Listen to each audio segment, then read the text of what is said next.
Okay जी, recording मैंने start कर दी है। हमारे पास फंक्शन का टॉपिक है। आप इस तरह फाइल बनाएं console.log में जो भी लिखेंगे कंसोल में you should be able to view it. New terminal open करें इसको रन करने के लिए और यहाँ पे लिखेंगे नोड स्पेस देके इस फाइल का नाम september16.js। अब ये लैंग्वेज सी लैंग्वेज से ही मिलती जुलती है, वहीं से सिंटेक्स लिया है इसने।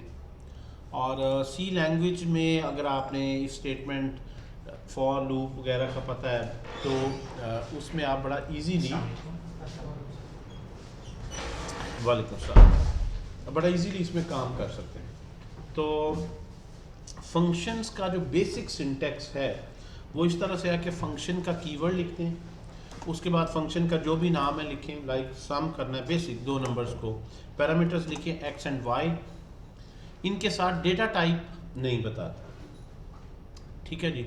सो यहाँ से रिटर्न एक्स प्लस वाई, जो भी आपने रिटर्न करना है वो रिटर्न करें। तो ये सिंटेक्स जो है वो जब आपने फंक्शन बनाना है जावास्क्रिप्ट में तो ये उसके लिए है, ठीक है। मैं थोड़ा जूम किया बेहतर विजिबिलिटी हो जाए।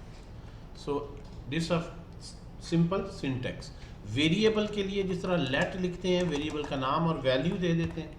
लेट की जगह कीवर्ड कौन सा आ गया, फंक्शन का, और वेरिएबल का नाम उसकी जगह फंक्शन का नाम, आगे फंक्शन का सिग्नेचर है कि वो पैरामीटर्स क्या लेता है, पैरेंथेसिस में बता दें, जितने वेरिएबल्स हैं बता दें। डेटा टाइप बताने की ज़रूरत नहीं है कि वेरिएबल किस टाइप के हैं। और एक्चुअली जब ये फंक्शन कॉल होगा तो उसने रिटर्न क्या करना है वो आपने बता देना, ठीक है जी। यार तुम ना शरारतों, अभी बताते हैं आपको।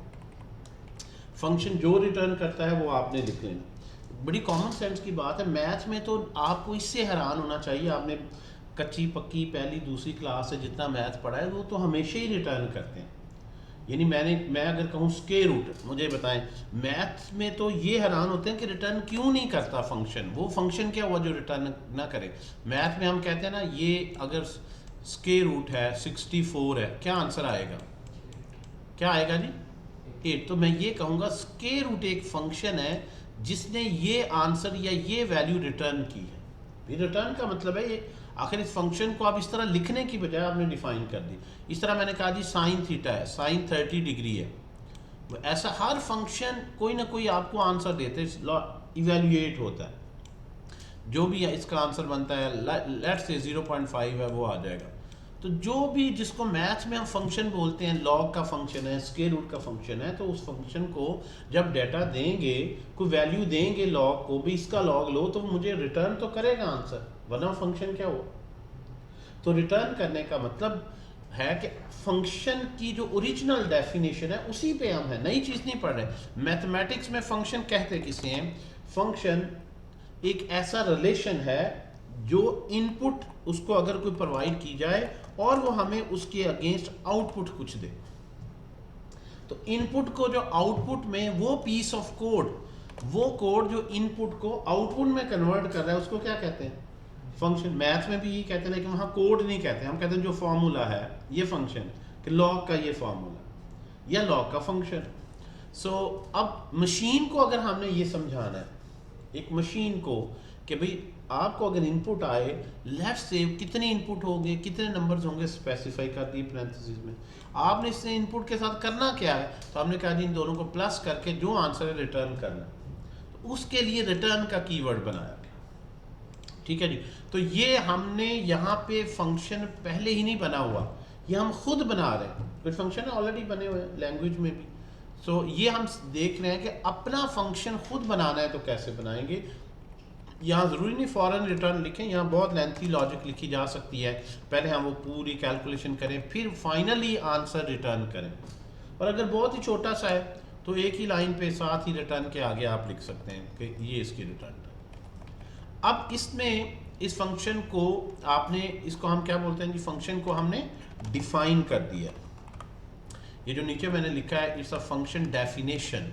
फंक्शन को डिफाइन कैसे करना है, इसका सिंटेक्स क्या है, फंक्शन का कीवर्ड लिखें, फंक्शन का नाम लिखें, पैरामीटर्स दे दें पैरेंथेसिस में, और ब्लॉक उसका ये कर्ली ब्रेसेस में आप बॉडी में जो भी रिटर्न करता है उसके आगे एक्सप्रेशन लिखें। अब फंक्शन अगली बार मैं डिफाइन, कॉल भी करवा। जी जी जी बेटा, फंक्शन जो डिफाइन होता है ना वो सिर्फ फंक्शनैलिटी बताता है। हम अगर इसको रन करेंगे तो ये कोई आउटपुट नहीं देगा, बिकॉज हमने इस फंक्शन को कॉल करना है। फंक्शन मेमोरी में लोड होता है लेकिन रन तभी होता है जब उसको कॉल किया जाए, यानी ये फंक्शन हम चलाना चाहें तो उसका तरीका क्या है, आप जो फंक्शन जिस नाम से ऊपर बनाया है वही नाम लिखें और जितने यहाँ पैरामीटर्स हैं अपनी मर्जी से जो वैल्यूज यहाँ पे पास कर दें, लेट्स सपोज 10 एंड 20, और उसके बाद ये फंक्शन करेगा क्या, रिटर्न के बाद जो लिखा है वो आपको आंसर देगा जो किसी भी वेरिएबल में आप सेव करना है। तो ये एक स्टैंडर्ड सिंटैक्स बन गया। अब ये आंसर इस वेरिएबल में तो सेव हो जाएगा लेकिन स्क्रीन पे नजर नहीं आएगा, console.log में आप इस आंसर को लिखकर भी देख सकते हैं। तो ये एक प्रॉपर फ्लो है, हम कहते हैं ये फंक्शन डिफाइन किया है, यहाँ पे ये फंक्शन जो है हमने कॉल किया है, ठीक है जी। उसका जो आंसर आया है वो एक वेरिएबल में सेव कर लिया है। अभी आंसर में क्या सेव होगा, जो वहां से रिटर्न हो रहा है। यूँ समझ कि ये फंक्शन इस पर्टिकुलर एक्सप्रेशन को सिर्फ इवेलुएट करने के लिए बना है।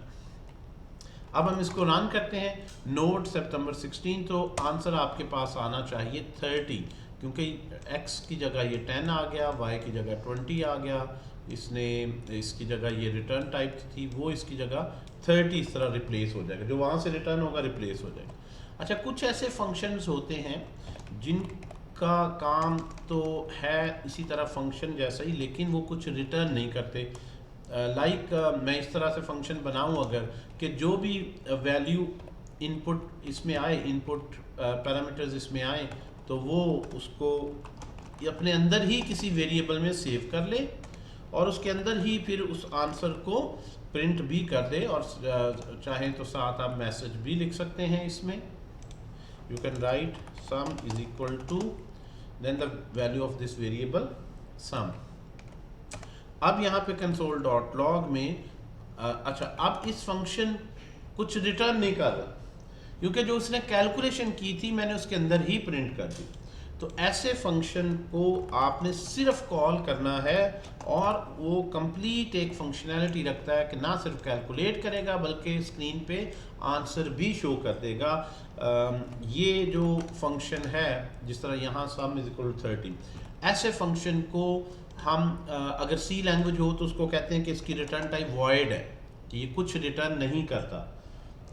जावास्क्रिप्ट में अगर आप इस फंक्शन है तो हम इसको कहते हैं कि इस जो फंक्शन कुछ रिटर्न नहीं करता उसकी भी अगर आप रिटर्न टाइप को यहाँ पे सेव करें किसी भी वेरिएबल में, लेट्स सपोज यहाँ पे z ले लेते हैं और इस z को प्रिंट करें।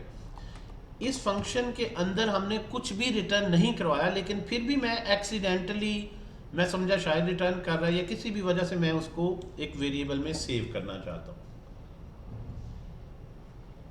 तो ये वेरिएबल में कोई रिटर्न नहीं है, तो ऐसा फंक्शन जो कोई रिटर्न नहीं करता वो अनडिफाइंड उसकी आउटपुट काउंट होती है। क्या होती है जी? नल नहीं। एक स्पेशल कीवर्ड है जो हमने प्रीवियस क्लासेस में बड़ा डिटेल से इस पे डिस्कशन की है। ऐसा फंक्शन जो कुछ रिटर्न नहीं करता उसकी रिटर्न टाइप वॉइड नहीं है, अनडिफाइंड। तो ये जो z है इसमें जो वैल्यू सेव होगी वो अनडिफाइंड होगी। देखिए यहाँ से ये जो आंसर आ रहा है वो क्या है, कीवर्ड लिखा आ रहा है दूसरा, ये इसको कॉल किया उसने अंदर साम लिखा, फिर जब ये रिटर्न हुआ तो कुछ भी यहाँ से नहीं आया, वेरिएबल में लेंगे तो अनडिफाइंड हो। तो दो तरह के ही फंक्शन है, या वो अनडिफाइंड होगा या वो कोई वैल्यू प्रॉपर कोई जो डेटा टाइप है रिटर्न कर रहा होगा। दो स्टाइल से आप फंक्शन बना सकते हैं। अब क्वेश्चन ये है कि अगर दो स्टाइल से बना सकते हैं तो कौन सा स्टाइल बेहतर है और क्यों। एक्चुअली आपको हमेशा इस तरह के फंक्शन बनाने की कोशिश करनी चाहिए, कभी भी फंक्शन के अंदर कोई आईओ ऑपरेशन इन्वॉल्व ना करें। फंक्शन के अंदर इनपुट नहीं लेनी, आउटपुट, क्योंकि इनपुट आउटपुट प्लेटफॉर्म डिपेंडेंट है। अगर मैं वेबसाइट पे काम कर रहा हूं तो मे भी कोई HTML का फॉर्म है जिसमें इनपुट लूंगा, अगर मैं मोबाइल ऐप पे काम कर रहा हूं तो रिएक्ट नेटिव में कोई फॉर्म बनेगा उसमें इनपुट ले रहा हूं। तो इनपुट हमेशा उसको पैरामीटर्स में आनी चाहिए, और आउटपुट उसे रिटर्न करनी चाहिए, ताकि जो भी इसे कॉल करे ये मेरा एक लाइब्रेरी बन जाए। अगर रिटर्न करते हैं लाइब्रेरी बन जाता है, जो भी कॉल करेगा इनपुट लेगा तो उसकी आउटपुट कहाँ कैसे यूटिलाइज करनी है, कंसोल पे शो करनी है या वेबसाइट में मैंने दिखानी है HTML के टैग्स में या रिएक्ट नेटिव में मोबाइल ऐप में, ये फंक्शन हर सूरत में आप यूज़ कर सकते हैं, चाहे वेब में यूज़ कर लें, चाहे मोबाइल ऐप में यूज़ कर लें, या आप जावास्क्रिप्ट के प्रोग्राम में यूज। जब इसके अंदर कंसोल डाल देंगे कि इसने कंसोल में ही दिखानी है, कुछ रिटर्न नहीं करना, तो मैं फिर इस फंक्शन को हम कहेंगे इसका जो यूजेज है लिमिटेड हो गया, सिर्फ कंसोल में ही ये यूज़ हो सकता है। जबकि बाज़ औक़ात ये होता है कि आपके पास अगर एक ही प्रोजेक्ट है, उसकी वेबसाइट भी बना रहे हैं, मोबाइल ऐप भी बना रहे हैं, तो बहुत सी फंक्शनैलिटी कॉमन होती है, ठीक है जी। तो आप उस फंक्शनैलिटी को ऐसे फंक्शन बनाते हैं जिनमें सिर्फ बिजनेस लॉजिक हो, कोई इनपुट आउटपुट ना हो, ताकि वही लॉजिक अगर मुझे मोबाइल ऐप में भी चाहिए तो मैं वहां भी उसे रीयूज कर सकूं। रिएक्ट का सबसे बड़ा फायदा क्या है कि इसमें वेब के साथ साथ मोबाइल ऐप्स भी बना सकते हैं। ये माइक ऑफ कर दें यार, माइक का कोई इशू है मुझे लग रहा है आज। जी इकरा आपका बेटा कमेंट्स में पूछ लें, अगर आपका कोई माइक का इशू है ना तो कमेंट में मेरा बेटा आप पूछ सकते हैं। इमरान साहब सर जी। सर मेरा यहाँ पर एक सवाल है कि फंक्शन में ये जो पैरामीटर्स हैं, क्या इनको function as a variable treat करता है? जी ये जो बिल्कुल ऐसे ही है, जो फंक्शन के अंदर पैरामीटर्स होते हैं ये ऐसे ही है जैसे आपने इसके अंदर वेरिएबल एक लोकल डिक्लेयर करते हैं। ये स्कोप के लिहाज से, बल्कि मैं इसको अभी नेक्स्ट मेरा टॉपिक ये था, एक एग्जांपल से मैं आपको बताता हूँ। फंक्शन के अंदर आप अगर एक वेरिएबल लेते हैं, लेट्स सपोज x = 10। अब देखें स्कोप का क्या रूल है। एक अगर हम वेरिएबल लेते हैं x = 10, तो एक फंक्शन जो आप बनाएंगे, फंक्शन कोई भी एक टेम्परेरी फंक्शन बना लिया टेम्प का, या डिस्प्ले में नाम रख लेता हूं, जो इस वेरिएबल की वैल्यू को डिस्प्ले करेगा। स्कोप का रूल देख लें, ठीक है जी। अब जब मैं इस डिस्प्ले फंक्शन को कॉल करूंगा तो ये इस x की वैल्यू को लेगा और इसको प्रिंट करेगा, राइट। यहाँ पे आते हैं और इसको ज़रा सामने रख के स्कोप का ज़रा कॉन्सेप्ट आपने समझना है। जब मैं इसे रन करूँगा ये डिस्प्ले क्या करेगा 10। ये जो वेरिएबल x है जो किसी फंक्शन के ब्लॉक में नहीं डिक्लेयर किया गया, इसको बोलते हैं ग्लोबल वेरिएबल। ग्लोबल वेरिएबल ऐसा फंक्शन जो किसी फंक्शन की बॉडी में ब्लॉक में डिस्प्ले किया गया हो। लेट्स सपोज y = 20, इसको बोलते हैं लोकल वेरिएबल। ग्लोबल वेरिएबल और लोकल वेरिएबल। जो ग्लोबल वेरिएबल होता है वो उस पूरी फाइल में कहीं भी एक्सेसिबल है। अगर मैं एक और फाइल बनाऊंगा यहाँ पे temp.js, कोई से भी और, यहाँ एक्सेसिबल नहीं होगा, नॉट हेयर। अगर यहाँ करवाना है वो हम देखेंगे रिएक्ट में कैसे है कि ऐसा डेटा जो मल्टीपल फाइल्स में भी शेयर हो, उसके लिए इसको इंपोर्ट एक्सपोर्ट करना पड़ता है, जो हम देखेंगे बाद में। बाय डिफॉल्ट जो आप वेरिएबल बनाते हैं उस फाइल में किसी भी फंक्शन में डायरेक्टली एक्सेसिबल है। आपने x को प्रिंट करवाया, इसी तरह आप console.log में y को भी करवा सकते हैं। y तो इसका अपना वेरिएबल है, राइट। अब अगर आप डिस्प्ले करते हैं तो आपके पास आ गया 10 और 20 दोनों। अच्छा, अब अगर आप एक और वेरिएबल बनाते हैं, मैंने कहा जी डिस्प्ले 1 है ये, इसको अगर मैं कॉपी करूं और यहाँ से y तो ऑलरेडी डिक्लेयर्ड है, x भी, अगर इसमें मैं x और y दोनों प्रिंट करूं तो क्योंकि x वेरिएबल ग्लोबल है जो किसी भी फंक्शन में डायरेक्टली एक्सेसिबल है, डिक्लेयर नहीं किया गया, तो डिस्प्ले 1 में भी ये प्रिंट हो जाएगा यहाँ पे। और यहाँ पे भी प्रिंट हो जाएगा। लेकिन y क्योंकि मैंने डिस्प्ले 1 के अंदर डिक्लेयर किया है तो वो y वेरिएबल इस फंक्शन के अलावा किसी और फंक्शन में कॉल नहीं कर सकते। तो ये इस डिस्प्ले 2 अगर इसे हम कह दें, जो डिस्प्ले 2 के लिहाज से x तो एग्जिस्ट करता है, इसको विजिबल है, लेकिन y इससे हिडन है, विजिबल नहीं है इस ब्लॉक की वजह से। तो जो विजिबल नहीं है उसके लिए ऐसे ही है जैसे वेरिएबल डिक्लेयर ही नहीं किया गया। और अगर एक वेरिएबल डिक्लेयर ही नहीं किया गया तो वही रूल इस पे लगाएं, डिस्प्ले 1 को कॉल करें और फिर आप console.log में एक सेपरेटर लाइन दे दें, ज़रा दोनों के आउटपुट प्रॉपरली डिस्प्ले 2 कर लें, सेपरेट हो जाए। अब ये x तो यहाँ एक्सेस होगा, यहाँ भी होगा। y के बारे में ये जो है ये आपके पास यहाँ पे क्या आएगा, क्या आएगा जी? अनडिफाइंड नहीं, अनडिफाइंड नहीं आएगा। क्या आएगा जी? अनडिफाइंड। मैं आपको हिंट देता हूँ, अनडिफाइंड नहीं आएगा। ये यहाँ पे एरर देगा, वो कहेगा कि y जो है डिफाइंड ही नहीं है। ये देखिए उसी लाइन को उसने पॉइंट आउट किया, सॉरी इसको मैं थोड़ा सा ऊपर करता हूँ। उसी लाइन को उसने डिफाइन किया कि ये जो आप लिख रहे हैं क्वेश्चन मार्क वाली लाइन, इसमें y जो है डिफाइन नहीं, जबकि आप देख रहे हैं मैंने डिफाइन किया है प्रॉपर लेट के साथ, लेकिन मैंने डिस्प्ले 1 में किया है तो डिस्प्ले 2 के लिए वो डिफाइंड नहीं है। ये याद रखें कि जो आपकी रैम होती है ना, एक जो प्रोग्राम होता है उसको एक मेमोरी एलोकेट होती है। हर फंक्शन का अलहदा मेमोरी ब्लॉक बनता है, ये आपने याद रखना, हर फंक्शन का। यानी ये मेमोरी में डिस्प्ले 1 और ये मेमोरी में ब्लॉक बनेगा डिस्प्ले 2 का, 1 का और 2 का। और इस ब्लॉक के अंदर कौन कौन से वेरिएबल होते हैं जो आपने इसके ब्लॉक में यहाँ पे डिक्लेयर किए, और इसके पैरामीटर भी।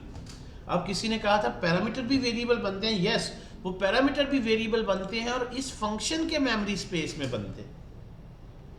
तो ये जो फंक्शन है यहाँ पे, इसमें एक वेरिएबल आपने बनाया, उसका नाम रखा आपने y, और इसमें कुछ मेमोरी आपने यहाँ पे एलोकेट की। ठीक है जी। जो ग्लोबल वेरिएबल होता है वो किसी भी फंक्शन की मेमोरी स्पेस में नहीं बनता, वो इसके अलावा, इसको मैं थोड़ा सा कर लेता हूँ, एक ऐसी मेमोरी ग्लोबल मेमोरी होती है जो उस पूरे प्रोग्राम का हर फंक्शन शेयर कर रहा होता है।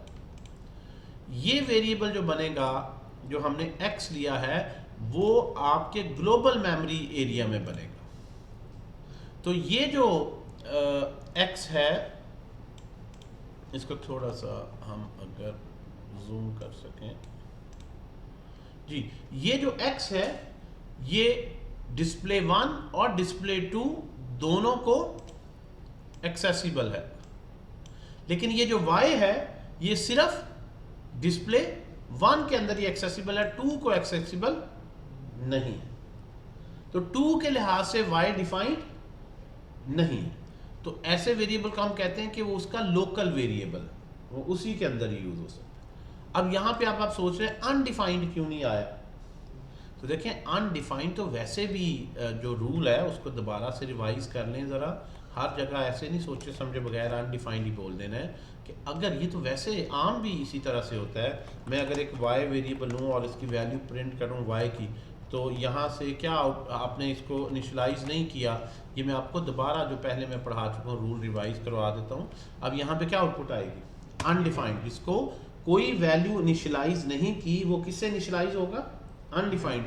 लेकिन जो वैल्यू क्रिएट ही नहीं किया गया, इवन डिक्लेयर ही नहीं किया गया, तो वो अनडिफाइंड नहीं होगा, वो एरर है। वो कहेगा कम से कम लेट से वेरिएबल तो बनाओ, बनेगा तो फिर उसमें है ना कि वैल्यू नहीं दी तो अनडिफाइंड वैल्यू आ जाएगी। तो इसलिए यहां पे अनडिफाइंड नहीं आएगा बिकॉज ये वेरिएबल डिक्लेयर ही इवन नहीं है, इसके लिए ये एग्जिस्ट ही नहीं कर। हाँ, खाली मैं इधर ऐसे कर दूं लेट y, तो अनडिफाइंड। दूसरी बात, यहां पे आप जब देखते हैं ग्लोबल में एक ही नाम के दो वेरिएबल नहीं हो सकते, लेकिन मुख्तलिफ स्कोप में हो सकते हैं। यानी मैं कहूँ एक ही घर में दो नाम के नहीं हो सकते, ए का नाम भी अली हो, बी का नाम भी अली हो। मुख्तलिफ घरों में हो सकते हैं कि एक बंदा उसके घर में उसका बेटा नाम अली हो, दूसरे घर में है उधर भी हो सकता है अली, एक ही घर में नहीं हो सकते। यहाँ घर का कॉन्सेप्ट स्कोप का है। एक फंक्शन में एक ही नाम के दो वेरिएबल नहीं हो सकते, डुप्लीकेट एरर आएगी। आप यहाँ पे लिखते हैं लेट वाई और उसमें फिर आप करते हैं 40, वो यहाँ पे एरर देगा और एरर में आपको स्पेसिफिक बताएगा कि भाई ये जो y है ऑलरेडी डिक्लेयर्ड है, डुप्लीकेट नहीं कर सकते। लेकिन अगर इसको मैं उठा के ग्लोबल स्कोप में ले जाऊं, अब ये एरर नहीं आएगी, क्योंकि इस ब्लॉक में तो y डिक्लेयर नहीं है ना, तो यहां पे y बन सकता है।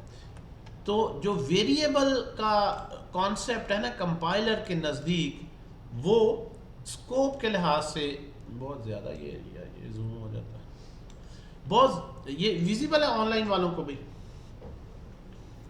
Yes sir. तो एक ग्लोबल स्कोप में हो, एक लोकल में हो, ठीक है कोई मसला नहीं, लेकिन एक ही ग्लोबल स्कोप में सेम नेम के नहीं हो सकते, एक ही फंक्शन के अंदर दो नहीं हो सकते, मुख्तलिफ फंक्शन में हो सकते हैं।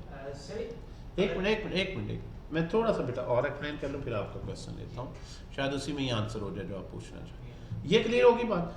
अब क्वेश्चन ये आता है कि अगर ग्लोबल भी उसी नाम से हो और लोकल भी उसी नाम से हो जाए, तो फिर यहाँ पे अब मैं देखना चाहता हूँ, यहाँ पे मैं पॉइंटर ले आता हूँ, फिर यहाँ पे प्रिंट कौन सा होगा। तो यहाँ जी फंक्शन वाला प्रिंट होगा, इसको कहते हैं शेडोइंग ऑफ वेरिएबल। तो आपका जो लोकल वेरिएबल है उसकी प्रायोरिटी है। उसकी रीजन क्या है कि कंपाइलर जब भी किसी वेरिएबल को आप रेफर करते हैं तो हमेशा सबसे पहले वो अपने ब्लॉक में देखता है यहाँ एग्जिस्ट करता है कि नहीं, और अगर यहाँ नहीं एग्जिस्ट करता, अगर एग्जिस्ट करता है तो यहीं से प्रिंट हो जाएगा और कहीं देखेगा ही नहीं, ग्लोबल में भी नहीं देखेगा, चेक नहीं करेगा। और अगर यहाँ एग्जिस्ट नहीं करता तो फिर वो ग्लोबल में देखेगा कि यहाँ एग्जिस्ट करता है, यहाँ एग्जिस्ट करता है तो यहाँ से उसको ले लेगा, और यहाँ भी एग्जिस्ट नहीं करता तो फिर एरर देगा। हमेशा सर्चिंग कि ये वेरिएबल की वैल्यू क्या है वो अपने ब्लॉक से होती। तो इसलिए जब भी आपने कोई वेरिएबल का नाम लिया, वो पहले इस ब्लॉक में देखेगा यार y नाम से कोई डिक्लेयर्ड है, तो उसने देखा है, इसको प्रिंट कर दिया और इसको देखने भी नहीं गया। लोकल स्कोप में उसकी प्रायोरिटी है, पहले वो अपने घर में देखेगा यार है कोई, नहीं है तो फिर किसी से ज़रा शेड स्पेस पे से ढूंढने जाएगा। क्लियर होगी बात। अच्छा जी, अब यहाँ पे इसी तरह से मैं यहाँ भी हो सकता है लिख दूँ y इज इक्वल टू 50। अब यहाँ से क्या होगा,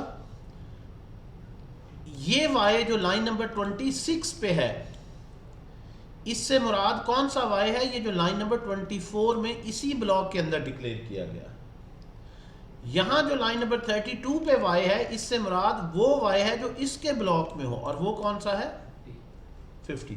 जबकि x जब वो देखेगा अपने ब्लॉक में नहीं है तो वो यहाँ पे आएगा 10। इस तरह x देखेगा अपने ब्लॉक में नहीं है तो यहाँ बेशक x हो, दूसरे कभी फंक्शन के एरिया में नहीं कोई जाता, वो ग्लोबल में देखेगा। यहाँ x है तो अगेन दोनों सूरतों में यही x है 10, लेकिन y 20 और 50 y अपना अपना प्रिंट करेंगे। सो यहाँ पे आ जाए, ये आपके पास आप देख सकते हैं जो पहला था डिस्प्ले 1, इसमें 10 और 20 है, 40 ये वाला 40 कहीं नहीं आना, 10 और 20 है, और दूसरे में 10 और 50 है। सो इस तरह से ये काम चलता है। स्कोप के साथ साथ एक चीज़ को अंडरस्टैंड करना है, वो है लाइफ टाइम, कि एक वेरिएबल की स्कोप क्या होता है और लाइफ टाइम क्या होता है। लाइफ टाइम का मतलब है वो वेरिएबल मेमोरी में एग्जिस्ट करता है या नहीं। अगर एक वेरिएबल मेमोरी में एग्जिस्ट करता है तो जरूरी नहीं वो एक्सेसिबल भी हो, एक्सेसिबल है या नहीं ये स्कोप रूल है। यानी ये वेरिएबल मैं किसी तरह से प्रिंट कर सकता हूँ, फार्मूले में यूज कर सकता हूँ, उसकी मेमोरी तक पहुँच सकता हूँ, ये स्कोप बताता है कि अगर आप यहाँ पे रेफर करेंगे तो इसकी मेमोरी तक नहीं पहुँच सकते। इससे मुराद यही, हम कहेंगे इस y का स्कोप नहीं है क्योंकि लोकल ने उस स्कोप को ओवरराइड कर दिया है, लोकल का स्कोप ज़्यादा है। आल्दो इस दोनों की लाइफ टाइम है, लेकिन लोकल स्कोप की प्रायोरिटी हमेशा लोकल से ग्लोबल, इनर से आउटर की तरफ सर्च होती है। पहले वो अपने एरिया में, फिर वो बाहर जाएगा दूसरी। और दूसरी बात और देखें, जब एक फंक्शन कॉल करते हैं, जब एक फंक्शन कॉल करते हैं तो उस वक्त उसके वेरिएबल्स को मेमोरी मिलती है।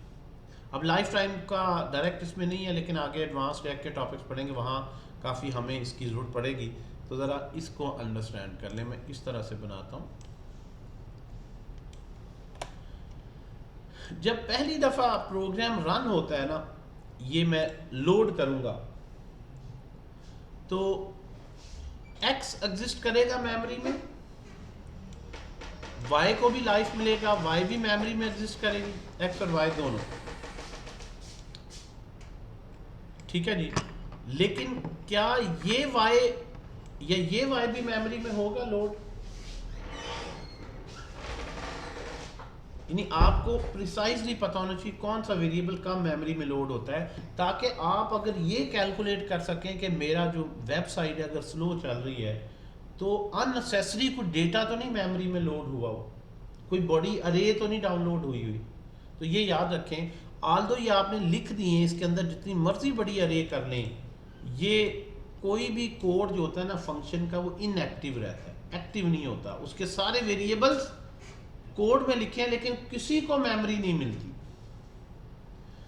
जब आप एक फंक्शन कॉल करते हैं, display1 मैंने कॉल किया, तो उस वक्त इस फंक्शन का जो वेरिएबल है ये मेमोरी लेगा। एट दैट टाइम यहाँ पे y और इसका ब्लॉक बनाया जाएगा, इसको मेमोरी दी जाएगी और उसमें वैल्यू क्या प्लेस कर दी जाएगी 20। कब? जब उसको कॉल करेंगे। आपने display1 कॉल किया, यहाँ से कंट्रोल यहाँ पे आया, उसने ये वेरिएबल क्रिएट किया रैम में, मेमोरी में, फिर इसको x को ग्लोबल स्कोप से प्रिंट किया, y को लोकल स्कोप से प्रिंट किया, और ये डिस्प्ले फंक्शन की एग्जीक्यूशन कंप्लीट होगी। उसके बाद क्या होगा? उसके बाद जो ही ये फंक्शन अपनी एग्जीक्यूशन कंप्लीट करेगा तो इसका जितना भी डेटा है मेमोरी से वो सारा डिलीट कर दिया जाएगा, यानी वो फंक्शन मेमोरी फ्री कर देगा। उसके बाद ये ख़त्म हो जाएगा। ऐसा नहीं कि मेमोरी में रहेगा।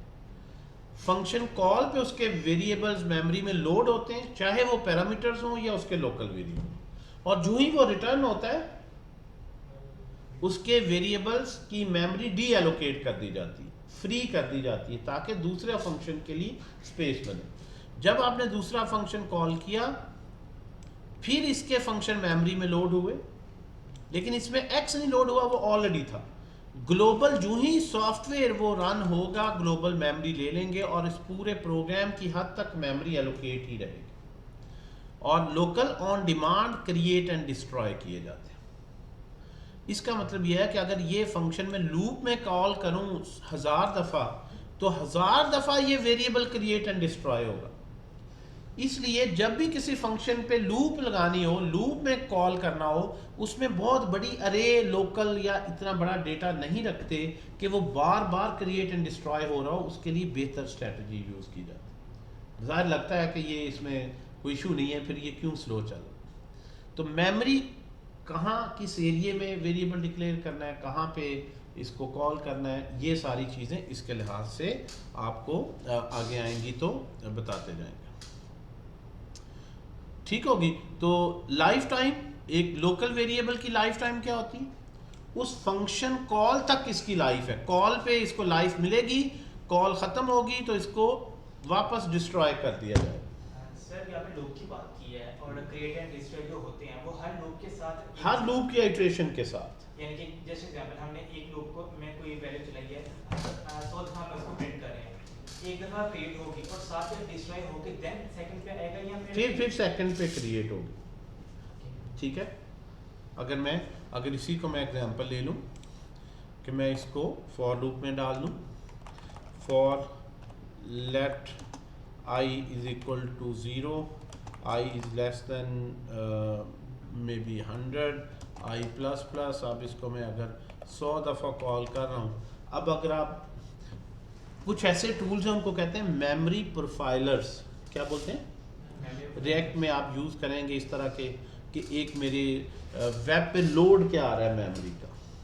प्रोफाइलर टूल आपको रैम का एक्चुअल स्टेटस बता रहा है। वहाँ आप देख रहे होते हैं ये क्या हो रहा है, इतनी दफ़ा जो है इसको आपने कॉल किया, पहली दफ़ा ये वाई वेरिएबल में आया, फिर ये कॉल ख़त्म हुई तो ख़त्म हो गया, फिर अगला प्लस प्लस किया, ट्रू है, फिर दोबारा कॉल हुआ, फिर ये मेमोरी में क्रिएट हुआ, फिर ये कॉल ख़त्म हुई है, फिर ये डिलीट हुआ, फिर आई में प्लस प्लस हुआ, फिर कंडीशन ट्रू है, जो चलते जाए। ठीक है जी, तो ये इसका बैक एंड पे एग्जीक्यूशन का स्ट्रक्चर है। सर हमने ये खुद देखना हो सिंपल जावास्क्रिप्ट के लिए तो हम देख सकते हैं कि जी जी, बता रहा हूँ ना, मेमोरी ये गूगल भी जा करेंगे, आपको आगे रिएक्ट में दिखाते रहेंगे, अभी कोई चल रहे हैं, इसीलिए मैं बता रहा हूँ कि अगर खुद से सर्च करना हो तो ऐसे कौन से टूल हैं जो हमें दिखाते हैं मेमोरी प्रोफाइलर। ठीक है जी, एक होता है डीबगर। डीबगर तो एरर वगैरह आपको दिखाता है, उससे भी ये तो बता देगा कि स्टेप बाई स्टेप चल रहा है तो क्रिएट हो रहा है, डिस्ट्रॉय हो रहा है। लेकिन ओवरऑल मेमोरी का लोड और स्ट्रक्चर देखना हो तो मेमोरी का एडवांस एनालिसिस करना हो तो प्रोफाइलिंग टूल्स यूज़ करते हैं। अच्छा जी, फंक्शन का ये जो कॉन्सेप्ट है, ये जो सिंटेक्स है ना, ये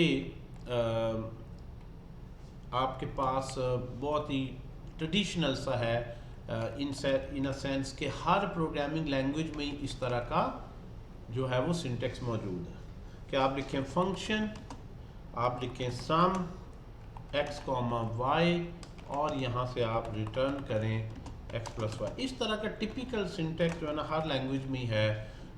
सी में क्योंकि डेटा टाइप्स होती हैं, वो कहता है फंक्शन नहीं, किस तरह का फंक्शन है, इंटीजर, फ्लोट, सम, क्या रिटर्न करता है, मुझे एग्जैक्ट टाइप बताओ। तो यहाँ पे क्योंकि टाइप का नहीं है तो सिर्फ कीवर्ड फंक्शन लिखकर हम बताते हैं कि ये फंक्शन है, जो मर्जी रिटर्न करे, इंटीजर करे, स्ट्रिंग करे, जो मर्जी है। और जब भी वेरिएबल बनाते हैं आप साथ बताते हैं कि इंटीजर है, ये कौन सा है, तो यहाँ आप किसी भी तरह का डेटा पास कर सकते हैं, ये फ्रीडम है।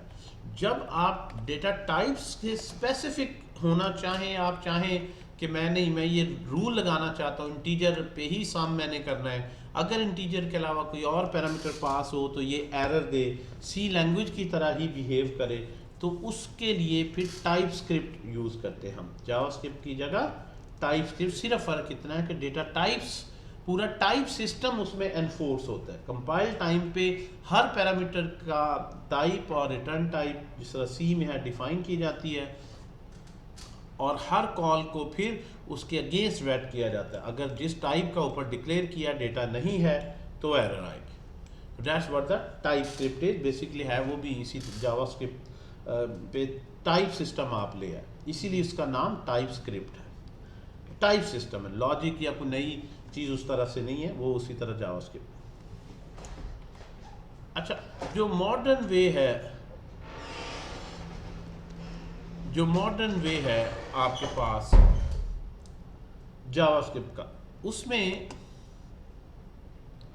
आपके पास जो मॉडर्न वे है फंक्शंस का, उसमें एक कॉन्सेप्ट है एरो फंक्शंस का। एरो फंक्शंस ES6 की सबसे पॉपुलर फीचर कही जाती है। इसमें कुछ सर्वेज भी प्रिंटेड हैं ऑनलाइन, आप देखेंगे। डेवलपर से जब पूछा गया कि सबसे पॉपुलर फीचर्स टॉप 10 बताएं जो मॉडर्न जावास्क्रिप्ट में आई, जो पहले जावास्क्रिप्ट 2015 से पहले नहीं होती थी, बाद में ऐड कीजिए, तो उसमें से अक्सर डेवलपर्स इसको इतना पसंद करते हैं कि इस फीचर को टॉप रेटेड या टॉप 1-2 में काउंट किया जाता है। Arrow functions are another syntax of creating this function. Syntax भी न्यू है और कुछ ऑब्वियसली जगह इसका डिफरेंस भी है मीनिंग में। एरो फंक्शन क्या कहता है ये जरा गौर से देखें। इस सिंटेक्स को हम बोलते हैं स्टैंडर्ड फंक्शन। अब हम फर्क ले आते हैं कि जो ट्रेडिशनल तरीके से हम लिखते हैं, जिसमें हम फंक्शन का कीवर्ड लिखते हैं, स्पेस देके फंक्शन का नाम, parameters and return type, call it a standard function. Arrow function क्या है उसके हवाले से हम डिस्कशन करते हैं। एरो फंक्शन एक मॉडर्न वे है फंक्शंस डिक्लेयर करने का। शॉर्ट सिंटेक्स है। अब कितना शॉर्ट है ये आप देखें, आप हैरान हो जाएंगे। जब फंक्शन बनाना है तो आपको एरो फंक्शन में फंक्शन का कीवर्ड लिखने की जरूरत नहीं, फंक्शन का कीवर्ड लिखने की। एरो फंक्शन का नाम भी नहीं होता, अनोनिमस फंक्शंस होते हैं, नेमलेस फंक्शन होते हैं, उसका नाम नहीं रखा जाता, कभी रखेंगे तो इवन एरर है। Arrow functions should B nameless, anonymous function. Arrow function की बॉडी नहीं होती, ब्लॉक नहीं है, बहुत ही शॉर्ट हो गया। और जो वो रिटर्न कर रहे हैं उसके लिए वो कहते हैं मैं खुद ही समझ जाऊंगा, आपको रिटर्न का कीवर्ड भी लिखने की जरूरत नहीं। इंटरेस्टिंगली तो रह क्या गया, जो असल डेफिनेशन थी वो रह गई कि फंक्शन एक ऐसा पीस ऑफ कोड है जो इनपुट ले और आउटपुट, इनपुट को नहीं खत्म करना। पैरामीटर आप बताएं क्या क्या है, ये साथ बाकी लवाज़मात लिखने की जरूरत नहीं है कि ये फंक्शन है, ये इसका नाम है। और जो वो रिटर्न करता है आउटपुट डायरेक्ट बताएं, ब्लॉक बनाने की ज़रूरत नहीं है, रिटर्न लिखने की ज़रूरत नहीं है। तो इन दोनों को कनेक्ट कर दें अगर एरो से, तो कंपाइलर कहता है ये एरो सिंबल से ही मैं सारी स्टोरी समझ जाऊंगा कि एरो के जो लेफ्ट हैंड साइड पे लिखा है ये पैरामीटर्स हैं और ये कोई फंक्शन है, और एरो के जो राइट साइड पे लिखा है आल्दो रिटर्न का कीवर्ड नहीं लिखा, ब्लॉक नहीं बनाया, ये अंडरस्टूड है, ये रिटर्न कर। तो इस फंक्शन की ये जो स्टैंडर्ड फंक्शन था ये इसकी शॉर्टर फॉर्म हो गई। इसका नाम नहीं है तो इसे कॉल, ये बड़ा नेचुरल आप क्वेश्चन जेल में आता है, तो इसको रेफर कैसे करेंगे, कॉल कैसे करेंगे, इसका तो नाम ही नहीं है। अगर आप नाम रखेंगे तो एरर है, पहली तो बात ये आपने याद रखनी। ये नहीं कि नेम ऑप्शनल है, नेम नहीं रखना, ठीक है। तो ये देखें कितना मजेदार सिंटैक्स बनता है। एरो फंक्शंस, अच्छा आप फंक्शन का कीवर्ड कभी आपने सोचा लिखते क्यों? हमने कोई भी नाम लिखा है, देखें सम क्या है, फंक्शन जरूरी नहीं हो सकता मैं वेरिएबल बना लूं, जरूरी तो नहीं ना फंक्शन ही बनाऊं। लेट है तो उसे पता चलता है जावास्क्रिप्ट को भी आप इसके बाद जो नाम लिखा हुआ है ये किसी वेरिएबल का है, और अगर फंक्शन है तो उसे पता चलता है इसके बाद जो नाम लिखा हुआ है वो फंक्शन क्या है। तो कंपाइलर को गाइड करने के लिए आप ये कीवर्ड लिखते हैं, उसको पता चले आपका कोड जो वो अंडरस्टैंड करे। ब्लॉक क्यों बनाते हैं, उसे पता चले भी यहाँ से शुरू हो रहा है यहाँ तक और इसके अंदर क्या रिटर्न हो रहा है, रिटर्न कीवर्ड लिख के उसे गाइड करते हैं। तो ये बहुत से कीवर्ड जो है ना, हम लॉजिक में इनका कोई रोल नहीं है कि फंक्शन की नाम रखने में कोई लॉजिक नहीं है, कीवर्ड में कोई लॉजिक नहीं है। ये सिर्फ कंपाइलर को गाइड करने के लिए होते हैं कि भाई उसने कोड जब अंडरस्टैंड करना है उसे पता चले वो फंक्शन में है और यहाँ से अब इसकी बॉडी शुरू हो रही है। तो इस तरह के उसने सारे चीज़ें हटा दी और उनकी जगह ये सिंबल, इस सिंबल की वजह से इसको एरो पर। अच्छा बाय द वे ये जावास्क्रिप्ट में 2015 में ऐड किए गए ECMAScript 6 में कुछ लैंग्वेज में ये पहले ही बड़े पॉपुलर थे, अवेलेबल थे। लाइक पाइथन में इनको लैम्डा फंक्शंस बोलते, ये जावास्क्रिप्ट में वहाँ से कॉपी किया। वैसे ये .NET में भी C#.NET is a very sweet compiler, उसमें भी ये अवेलेबल, ठीक है, उसमें भी वैसे लैम्डा इसको बोलते हैं। तो ख़ास तौर पर ये पॉपुलर हुए पाइथन में लैम्डा फंक्शन। अगर आप जावास्क्रिप्ट के बाद पाइथन सीखेंगे ना तो आपको 90% लगेगा मैं जावास्क्रिप्ट ही पढ़ रहा हूँ। इन दोनों में इतनी सिमिलैरिटी है। आप आगे ES6 की जितनी फीचर्स पढ़ेंगे ना ऑलमोस्ट मैं आपको सारी बताता जाऊंगा कि फ्लटर में, पाइथन में, जितने भी मॉडर्न लैंग्वेजेस हैं सबका सिंटैक्स बड़ा आपको सिमिलर सा लगेगा, क्योंकि ये अच्छी अच्छी फीचर्स ना हर लैंग्वेज ने अडॉप्ट करनी है। और जावास्क्रिप्ट में तो उन्होंने ये लिख के दिया है कि भाई आप जो है ना ये इसमें ना समझे हमने कोई इन्वेंशन की है, हमने दुनिया में जितनी भी अच्छी प्रोग्रामिंग लैंग्वेजेस पढ़ी हैं और सबसे अच्छी अच्छी फीचर्स में हमने ला के अब जावास्क्रिप्ट में ऐड कर दी। ये उन्होंने कैटेगोरिकली स्टेटमेंट दी है, जो आप नेट पे आप देखेंगे तो आपको मिल जाएगी। और उसमें एग्जैक्ट लिस्ट भी देते हैं, एरो फंक्शन हमें अच्छे लगे, पाइथन में हमने वहाँ से ले ली, ये चीज़ यहाँ से लगी। तो इन अदर वर्ड्स आप इसको जब मॉडर्न जावास्क्रिप्ट को पढ़ रहे होते हैं तो उसके बाद किसी और मॉडर्न लैंग्वेज पे शिफ्ट होते हैं तो वहाँ इस तरह का सिंटैक्स देके आप हैरान नहीं होते। आपको ऑलरेडी पता है ऐसे भी फंक्शन हो सकते हैं जिनका नाम नहीं हो, कीवर्ड ना लिखने पड़े, मतलब बड़ी सिमिलैरिटी आती। कोई मॉडर्न लैंग्वेज पढ़ने का ये फ़ायदा भी है कि आप सिर्फ एक लैंग्वेज ही नहीं प्रोग्रामिंग पढ़ रहे हैं बल्कि आप उसका पूरा एक पैराडाइम पढ़ रहे हैं जो आपको हेल्प करता है। इसलिए मैं इवन ये दोनों कोर्सेज पाइथन का पढ़ा रहा होता हूँ तो मुझे कभी नहीं लगता कि कोई नई चीज़। हाँ आप देखें इतना मज़े का इसमें फ़र्क है कि आप इसकी जगह क्या करते हैं, वहाँ पे कॉलन लिख देते हैं, बस ये है सिंटैक्स। और डॉट नेट क्या कहता है, ये एरो लगाओ, सिंगल एरो। जब जावास्क्रिप्ट आई उसने डबल एरो कर दिया। ये सब में यही सिंटैक्स, ठीक है जी। तो इक्वल टू एरो एनीहो। अब ये फंक्शन बंद हो गया, इसको कॉल कैसे करेंगे भाई, इसका तो नाम ही नहीं। मैं इस फंक्शन को कॉल करना चाहता हूँ और मैं कोई वैल्यू भी पास करना चाहता हूँ, how can I call this, ये आप लोगों को आप बात परेशान कर। तो ये जो फंक्शन है, ये फंक्शन इस तरह से कॉल नहीं होता बाय नेम, बल्कि इस फंक्शन को हम किसी वेरिएबल में सेव कर सकते हैं। लेट्स सपोज मैंने वेरिएबल का नाम रख लिया सम। बहुत अहम बात है, ये सम फंक्शन नेम था, ये वेरिएबल नेम। ऑब्वियसली आप कुछ भी रख सकते हैं, मैं वही नाम रख रहा हूं, एफ रख लें, एफ फॉर फंक्शन सम। अब ये जो वेरिएबल है सम, पहला लेक्चर आप रिकॉल करें, हमने डेटा टाइप्स पढ़ी थी। हमने कहा था कि अगर एक वेरिएबल में वैल्यू 10 सेव करें तो इसकी डेटा टाइप क्या होगी, नंबर। अगर एक वेरिएबल में कोई स्ट्रिंग सेव करें, इसकी डेटा टाइप क्या होगी, यानी उसकी वैल्यू की बेस पर जावास्क्रिप्ट डिसाइड करता है कि इसकी टाइप क्या है। तो अब मुझे बताएं, इस सम भी तो एक वेरिएबल है, इसकी डेटा टाइप क्या हुई, जिस तरह की इसमें वैल्यू पड़ी है। और इसमें किस तरह की वैल्यू पड़ी है, फंक्शन। नो नो नो, ये इसने ये फंक्शन का कोड सेव किया है सारा आपने। तो जावास्क्रिप्ट में एक मिनट जरा होल्ड ऑन, जावास्क्रिप्ट में फंक्शन भी एक डेटा टाइप है जावास्क्रिप्ट में। और ऐसी प्रोग्रामिंग लैंग्वेजेस जिनमें फंक्शन को एज डेटा टाइप के तौर पर ट्रीट करते हैं, उन्हें कहते हैं फंक्शनल प्रोग्रामिंग। अब हम थोड़े से नई डोमेन में एंटर होने लगे हैं।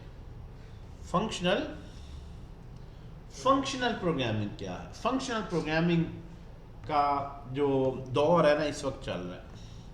सबसे पहले स्ट्रक्चर्ड प्रोग्रामिंग आई, फिर ऑब्जेक्ट ओरिएंटेड प्रोग्रामिंग बड़ी पॉपुलर हुई और अभी तक यूनिवर्सिटीज़ में पढ़ाई जा रही है। और वहाँ पे कहा जाता है कि बड़े सॉफ्टवेयर का कोड लिखना, उसके लिए ऑब्जेक्ट ओरिएंटेड प्रोग्रामिंग बड़ा ज़बरदस्त डिज़ाइन पैटर्न है। इनहेरिटेंस कर सकते हैं, पॉलीमॉर्फिज्म कर सकते हैं, एक्सेप्शन हैंडलिंग वगैरह को बड़े अच्छे तरीके से हैंडल कर सकते हैं।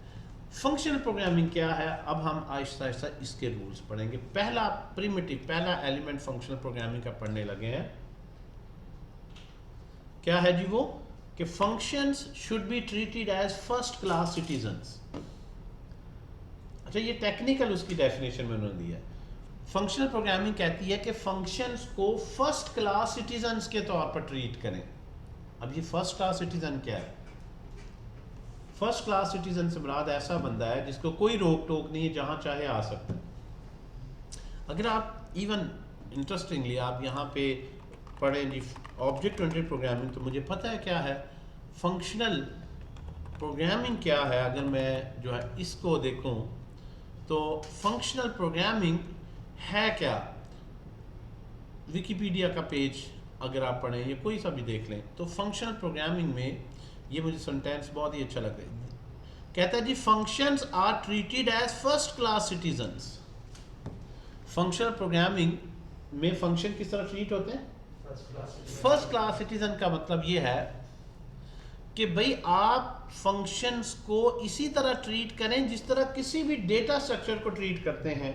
कैसे, अगर मैंने एक फंक्शन कॉल करना है तो हमने ये पढ़ा है कि आपके पास जो पैरामीटर्स में डेटा आएगा जिस पे कोई लॉजिक लिखी जाएगी और यहां से कोई वैल्यू रिटर्न होगी। हम ये कहते हैं कि भाई जो वैल्यू रिटर्न होनी है कोई वेरिएबल होगा, अरे होगी। कभी ऐसे नहीं होता कि एक फंक्शन को कॉल किया, वो फंक्शन की लॉजिक रन हो और वो एक नया फंक्शन मुझे रिटर्न कर दे, कि रिटर्न टाइप उसकी क्या हो, फंक्शन हो। या मैं ऐसे फंक्शन कॉल करूं जिसको एज अ पैरामीटर मैं कोई और फंक्शन पास कर दूं। तो फंक्शनल प्रोग्रामिंग में आप इस तरह का सिंटेक्स पढ़ेंगे कि हम ऐसे भी फंक्शन बनाएंगे जिसको कॉल करते वक्त फंक्शन पैरामीटर में पास करेंगे। बाद ऐसे भी रिएक्ट में आप फंक्शन बहुत से पढ़ेंगे, आपने कॉल किया और उसने कोई वैल्यू नहीं रिटर्न कर दी, उसने कोई और फंक्शन रिटर्न कर दिया। तो फंक्शंस जो हैं वो फर्स्ट क्लास सिटीजन का मतलब क्या है वो यहाँ पे बता रहा है कि फंक्शंस का स्कोप लिमिटेड ना रखें कि यहाँ पे वेरिएबल आना डेटा आना है यहाँ फंक्शन लिखे। वो कहता है फंक्शन जो है can be bound two names, जिसमें जिसको चाहे वो नेम जब वेरिएबल में सेव कर लिया तो इसका ये फायदा, वो वेरिएबल चाहे आप आर्गुमेंट में किसी को पैरामीटर में पास कर दें, किसी फंक्शन से रिटर्न कर दें, या it should be treated just like any other data type. जहां वेरिएबल आ सकता है वहां अब फंक्शन भी आ सकता है। जब मैंने फंक्शन को इस वेरिएबल में कर लिया तो जहां जहां वेरिएबल में पास करूंगा वहां इसका मतलब मैं ये फंक्शन पास कर रहा हूं। अगर ये वेरिएबल कहीं से रिटर्न करवाऊंगा तो इसका मतलब क्या है, मैं फंक्शन रिटर्न करवा सकता हूं। अब ये अलग डिबेट है कि हमें ऐसा करने की जरूरत कब पेश आएगी, हमें ऐसी लॉजिक किस कब लिखनी होगी कि मैं एक फंक्शन बनाऊं और वो मुझे कोई आंसर देने की बजाय कोई और फंक्शन रिटर्न कर दे। तो आप देखेंगे इसके बहुत यूज केसेस हैं जो बड़े ज़बरदस्त किस्म के हैं। रिएक्ट में भी इसकी बहुत सी एग्जांपल्स हैं और बहुत सी लाइब्रेरीज, और जितनी पॉपुलर लाइब्रेरीज है ना जिसको समझने में स्टूडेंट्स को बड़ी मुश्किल होती है। अगर किसी ने खुद भी नेट से ट्यूटोरियल लिए हैं, शायद इसी वजह से उसने सोचा मैं कोर्स पढ़ूं, वो फंक्शनल प्रोग्रामिंग पे अटकता है। जिस तरह रिडक्स की लाइब्रेरी, जब भी एडवांस रिडक्स पे जाते हैं, थंक वगैरह पे जाते हैं, वहां आपको ऐसे फंक्शन लिखने हैं जो फंक्शन रिटर्न करें। रिडक्स लाइब्रेरी को फंक्शनैलिटी देनी है जो उसने परफॉर्म करनी है, जिस तरह कॉल बैक फंक्शंस की बात कर रहे हैं। यानी यही कॉन्सेप्ट सबसे टिपिकल है, समझना चैलेंजिंग है स्टूडेंट्स के लिए। ना उनके लिए स्ट्रक्चर प्रोग्रामिंग समझना मुश्किल है, ना ऑब्जेक्ट ओरिएंटेड प्रोग्रामिंग समझना मुश्किल है। यही कॉन्सेप्ट वो देखेंगे जिस पे ज़्यादा लोग स्ट्रगल करते हैं। इसलिए आपने सुना होगा कि रिडक्स सबसे मुश्किल टॉपिक है, या एपीआई से डेटा फैच करना और उसके पैटर्न ज़्यादा चैलेंजिंग होते हैं। ठीक है जी, तो इसलिए अभी मैं आपको इसके ज़रा बेसिक्स बताता हूँ। फंक्शनल प्रोग्रामिंग को अच्छी तरह समझ लें, फिर आगे चीज़ें आसान होगी। फंक्शनल प्रोग्रामिंग का पहले एक एलिमेंट देखते हैं कि एरो फंक्शन डिक्लेयर कैसे करना है, कॉल कैसे करना है, फिर बाकी ये कहाँ कहाँ यूज़ हो रहा है ये बाद में देखते हैं। तो डिक्लेयर करना, तो जी अब आपका कोई क्वेश्चन है तो आप बताएं। ठीक है, कुछ क्वेश्चन मुझे पता है ऑब्वियस हैं, ज़हन में फ़ौरन सिंटेक्स अजीब सा बनता है आते हैं, तो मेरी आगे डिस्कशन में मुझे उम्मीद होती है वो एड्रेस हो जाए। जी ऑनलाइन जो है साथ हैं जी आप लोग भी? जी सर। सो तो नहीं गए भाई? सर इसमें जी एरो फंक्शन में मेरा एक सवाल है जी जी कि ये तो सिंपल फंक्शन है, इसमें एक लाइन है कोड का, ये जो अगर हम इसको ब्लॉक बनाए। एक मिनट फन आउटलेट का पता है मसला क्या है? लास्ट टाइम भी इस बंदे ने लगता है रिएक्ट में काम शाम काफ़ी किया है, जिसने किया होता है वो कंफ्यूज होता है, उल्टा पुल्टा उसने किया है या कोई नई और चीज़ें भी पता है। मैं बिल्कुल इस पूरा इसको अनफोल्ड करता हूँ, आप थोड़ा सा होल्ड ऑन रखें।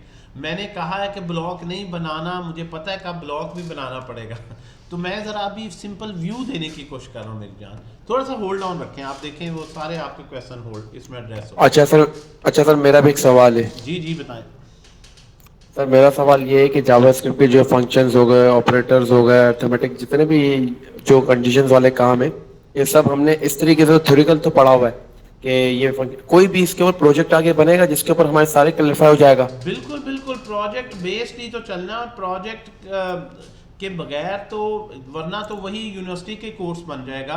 प्रोजेक्ट नहीं, प्रोजेक्ट्स बनाएंगे और जिसमें ये बड़ा एक्सटेंसिव यूज हो रहे होंगे सारे, और मैं आपको इसी तरह सारा बना के दिखाऊंगा। यही तो फर्क है यूनिवर्सिटी कोर्स में और ट्रेनिंग में कि ट्रेनिंग क्योंकि अभी जो ये एरो फंक्शन और ये फंक्शन भी जो बता रहे हैं ना, थोड़ा से ऊपर से जा रहा है। अभी हो जाता है, डोंट वरी। ठीक है सर, ठीक है सर। क्योंकि अभी नई चीज़ है, फर्स्ट टाइम कहीं पढ़ रहे हैं तो उसमें डेफिनेटली जो है वो थोड़ा सा एलियन सा सिंटेक्स लगता है, वैसे ही पहली दफ़ा ही है। ठीक है सर, ठीक है। I agree with you. अच्छा जी, हम ज़रा अब डिस्कशन को दोबारा जोड़ते हुए चलते हैं, और अब देखिए मैं जो है आपको एरो फंक्शन के जिस तरह से अभी बताया है, मैं 5 से 6 मुख्तलिफ तरीके पहले बताता हूँ। 5 different ways of writing an arrow function, 5 to 6 ways. अभी मैंने पहले को अनफोल्ड किया। पहले ये देख लेते हैं 5 to 6 वेज जो है वो क्या हैं। जो 5 to 6 डिफरेंट वेज हम क्या करेंगे, हम पहले लिखना सीखेंगे कि जहां मेरे पास स्टैंडर्ड फंक्शन हो उसको मैं एरो फंक्शन में लिखना चाहूं तो कैसे लिखूंगा। अभी मैंने एक ये तरीका बताया, ऐसा फंक्शन जो अनडिफाइंड है उसको कैसे करेंगे, ऐसा फंक्शन जो ऑब्जेक्ट रिटर्न कर दे, अरे कर दे, लेंथी हो, मल्टीपल स्टेटमेंट्स हो, उसको कैसे लिखेंगे। मैं अभी आपको सारे तरीके बता, पहला अभी तरीका मैंने सिर्फ सर डाटा को मैनेज करना ऑब्जेक्ट ओरिएंटेड में ज़्यादा इजी है। अभी दोनों में ही हो जाएगा। इजी या डिफिकल्ट देखें कोई नहीं होता बेटा, जो चीज़ आप अच्छे तरीके से समझते हैं वही आपको इजी लगना शुरू ज़्यादा होगा। बड़ा डाटा हम किसमें ज़्यादा एफिशिएंट, डेटा स्ट्रक्चर्स में, डेटे के लिहाज से डेटा स्ट्रक्चर्स में ही मैनिपुलेट होना है। अब वो डिज़ाइन पैटर्न कौन सा है वो डिफरेंट है, उसका डेटे से ताल्लुक उस तरह से नहीं। अभी तो आप लोगों ने ये चीज़ें पढ़ी नहीं है ना, तो अभी उसके बारे में काफ़ी सुना है कि काफ़ी बड़ा डाटा है। आपने गलत सुना है आपने, डिज़ाइन के लिहाज से उसकी सुपीरियरिटी डेटा के लिहाज से नहीं है, वो डेटा स्ट्रक्चर्स और डेटा स्ट्रक्चर दोनों में ही ज़रूरत पड़नी है। चाहे आप ऊप के लिहाज से करें, उसमें भी जो ऑब्जेक्ट्स बनाएंगे ऑब्जेक्ट्स की कलेक्शन तो किसी डेटा स्ट्रक्चर में रखेंगे ना, ठीक है। मतलब अभी आप ये इंशाल्लाह ये कोर्स के बाद ये सारी कन्फ्यूजन दूर हो जाएंगे अभी, क्योंकि ज़रा बिगनर लेवल पे हैं तो ये सुनने वाली बात ख़त्म हो जाएगी अब, क्योंकि आपने खुद करके देखा होगा, आपको पता है यार मैंने इससे प्रोजेक्ट बनाए हैं, ये मैंने इस पे एक्सपेरिमेंट किया है। आपको पूरे जो है वो स्टोर्स असाइनमेंट में मिलने हैं, कुछ मैंने सैम्पल क्रिएट करने हैं और उसमें ये सारा मैक्सिमम में ES6 की फीचर्स को यूज़ करूँगा ताकि हम मॉडर्न सिंटैक्स पे ज़्यादा हैंड्स ऑन हो। अच्छा जी दोबारा आ जाइए यहाँ पे standard function versus arrow function. Standard function में हमने देखा है, पहले मैं इसको कट करता हूँ। स्टैंडर्ड फंक्शन में हमने देखा जब फंक्शन बनाना है, फंक्शन का कीवर्ड लिखना है, उसका नाम लिखना है, पैरामीटर्स लिखने हैं और फिर आपने जो है वो एक ब्लॉक के अंदर यानी कर्ली ब्रेसेस के अंदर जो रिटर्न करता है रिटर्न कीवर्ड के साथ लिखना है। जब इसको एरो के सिंटैक्स में लिखना है बड़ा शॉर्टर सा सिंटैक्स हो जाता है, सिर्फ पैरामीटर्स बताएं और जो रिटर्न करना है वो बताएं, डायरेक्ट टू द पॉइंट बताएं, ये इनपुट है और ये आउटपुट चाहिए, एरो के साथ कंबाइन कर दें। ये एरो अपने अंदर सारी चीज़ें उसे बता गया, एरो से उसे पता चल गया ये फंक्शन है, एरो के से उसे पता चल गया जो एरो की राइट साइड पे है वही उसकी बॉडी है और वही रिटर्न हो रहा है, ये अंडरस्टूड है उसकी रिटर्न टाइप। अब इसको कॉल करने के लिए you can save in some variable, और जब इसे कॉल करेंगे तो आप फंक्शन का नाम नहीं लिखेंगे, वेरिएबल का नाम लिखेंगे। लेट्स सपोज मैं आंसर लेना चाहता हूँ इस फंक्शन को कॉल करके, ठीक है, तो मैं यहाँ पे लिखूंगा सम किसका नाम मैंने लिखा है, फंक्शन का नहीं वेरिएबल का, इसको कमेंट करते हैं सॉरी, वेरिएबल का, और इसको पैरामीटर पास कर दें 10 and 20 और इससे जो आंसर आएगा इसको आप प्रिंट करें। और अब सम एज अ वेरिएबल है, लेकिन इसका देखें ज़रा कमाल क्या होगा जी, आपके पास आंसर आ गया 30। तो यहाँ से तो लगा जैसे सिर्फ सिंटैक्स ही अलग है, अभी भी कॉल करने का तो वही सिंटैक्स है जो उस वेरिएबल के नाम के साथ कॉल करते थे। उसी तरह से अगर ऐसा वेरिएबल जिसमें फंक्शन सेव है, उस वेरिएबल के नाम के साथ अगर आप पैरामीटर लिखते हैं तो वो आगे उस फंक्शन को इनपुट पास कर देता है। अच्छा इंटरेस्टिंगली अगर मैं ये लाइन सम एक वेरिएबल है और उसके अंदर हमने एक फंक्शन सेव किया हुआ है। जी बिल्कुल। अच्छा यहाँ से अगर आप देखें ना, एक चीज़ इंटरेस्टिंगली मैं आपको बता दूँ, अगर मैं ये ऊपर वाली लाइन छुपा लूँ, इस तरह से नहीं, मैंने इस तरह लिखा है, मैं आपसे छुपा लूँ और आपसे मैं कहूँ कि ये सम बताओ, ऊपर मैंने वेरिएबल डिक्लेयर किया होगा या फंक्शन, तो आप कसम खाने के लिए तैयार होंगे ये ऊपर वेरिएबल नहीं, कोई आपने फंक्शन ही डिफाइन किया हो। ऐसे वेरिएबल तो नहीं कॉल होता, ये तो फंक्शन ही कॉल होता है। अगर आपने फंक्शनल प्रोग्रामिंग नहीं पढ़ी तो किसी सूरत आप कन्विंस नहीं होंगे कि नहीं ये कैसे मुमकिन है कि ऊपर सम कोई वेरिएबल हो, कि कन्विंस होंगे नहीं होंगे। Definitely you will be of opinion के ऊपर ये आप कुछ भी नाम रख सकते हैं, मे बी आप इसमें जो है वो लाइक यहाँ पे आप इसका नाम f रख दें, f for function, f of 10y and that will be 30। नाम ऑब्वियसली इंग्लिश से तो नहीं, उसको साम पता चल रहा, ठीक है। तो ये वैल्यू यहाँ पे इनपुट हुई और आपने देखा है कि जो एरो के राइट साइड पे था वही एक्सप्रेशन इवैल्यूएट होके यहाँ पे आया और इसमें सेव हुआ। अच्छा, इसमें पहले वेरिएशंस देख लेते हैं। अगर आपके पास ये फंक्शन इस तरह से हो, इसमें 2 पैरामीटर ले ला, 5-6 इसकी वेरिएशंस हैं। पहले ये मैंने बता दी।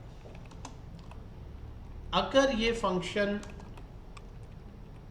ये सिंटेक्स तभी चलेगा अगर सिंगल लाइनर फंक्शन है, ऐसा फंक्शन जिसकी बॉडी में सिर्फ एक ही स्टेटमेंट, एक।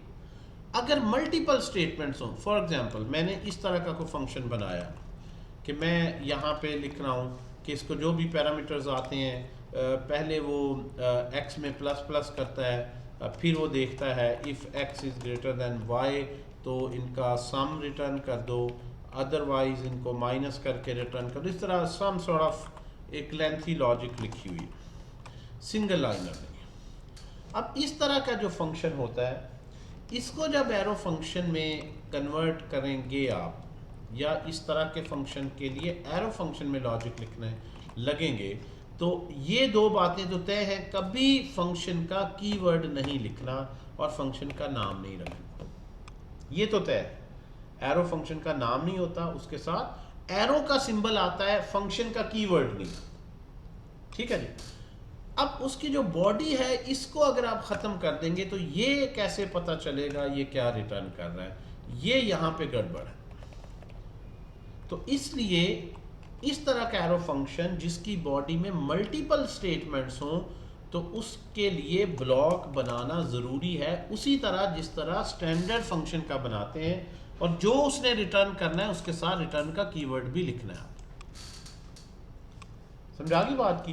तो जो सिंगल लाइनर होता है जिस तरह ये है, उसमें आपको ब्लॉक बनाने की ज़रूरत नहीं है, क्योंकि एक ही स्टेटमेंट अंडरस्टूड है और वही उसने रिटर्न करनी है। तो इसलिए वो उसको अंडरस्टूड ले लेता है कि एरो के बाद जो एक्सप्रेशन लिखा है यही इसकी रिटर्न टाइप और इसकी बॉडी में एक ही ये स्टेटमेंट। अगर मल्टीपल है तो हेडर में तो सिंप्लीफिकेशन हो गई कि फंक्शन नहीं लिखा, नाम नहीं लिखा, लेकिन बॉडी उसी तरह से है कि उसकी एक लॉन्ग फॉर्म बनेगी।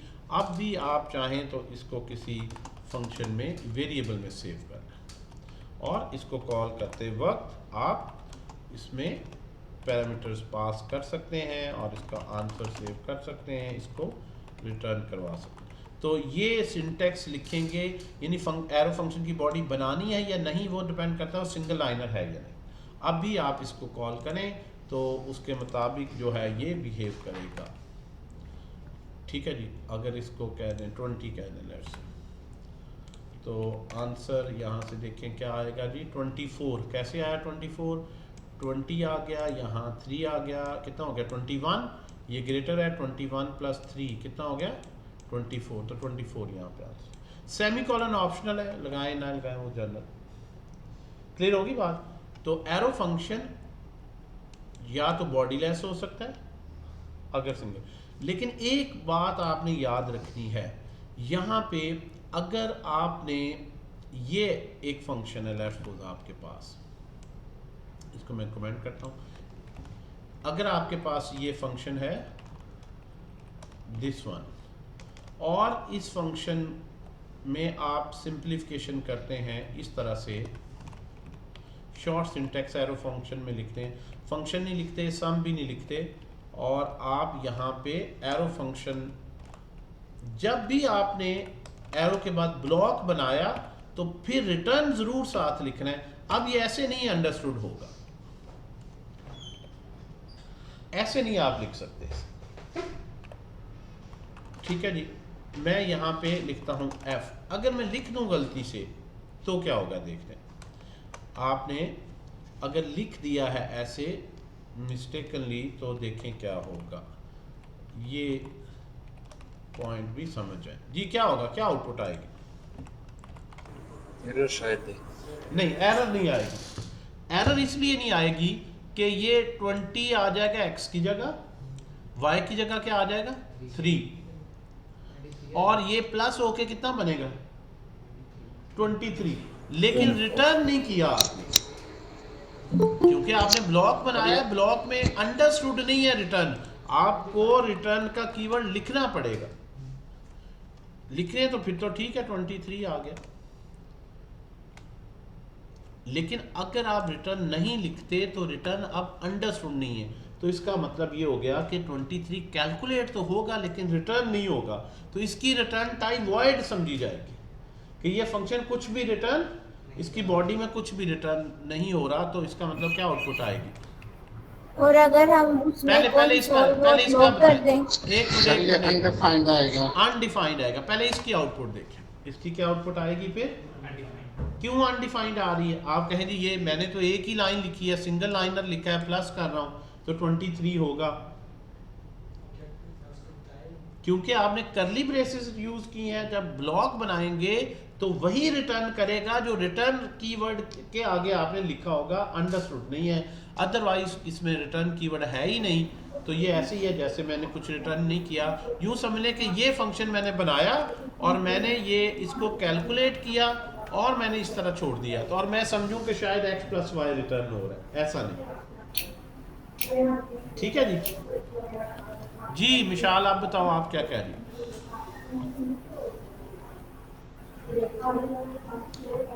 जब भी आप ब्लॉक बनाएं तो अब ये याद रख लेना है, आपने क्या लिखना है, रिटर्न।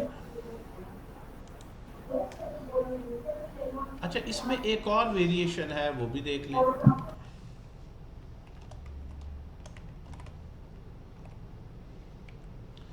एक और वेरिएशन इसकी लेफ्ट।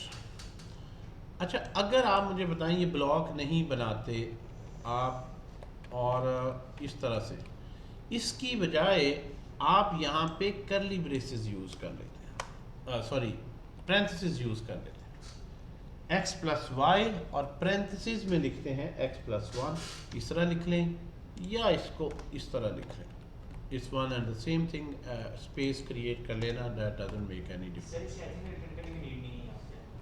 अब मुझे बताएं क्या रिटर्न लिखना चाहिए कि नहीं, लिखूंगा या नहीं, लिखना पड़ेगा या नहीं, कि रिटर्न हो जाएगा वैसे ही x + y का आंसर।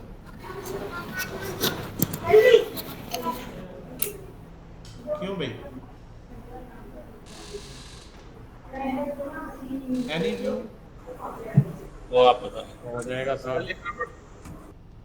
बिल्कुल सही है जी, रिटर्न हो जाएगा बिकॉज पैरेंथेसिस जो है they are just for grouping, it's not making a block. यहाँ पे बिल्कुल ये रिटर्न हो जाएगा क्योंकि अब भी ये सिंगल लाइनर ही कंसीडर होगा। नहीं, क्यों सिंटैक्स एरर आना है, देखिए करली ब्रेसिस ब्लॉक है और पैरेंथेसिस तो सिंपल किसी एक्सप्रेशन के अराउंड उसकी इवैल्यूएशन के लिए हम लगाते हैं और वो वैसे ही ऑप्शनल होती है।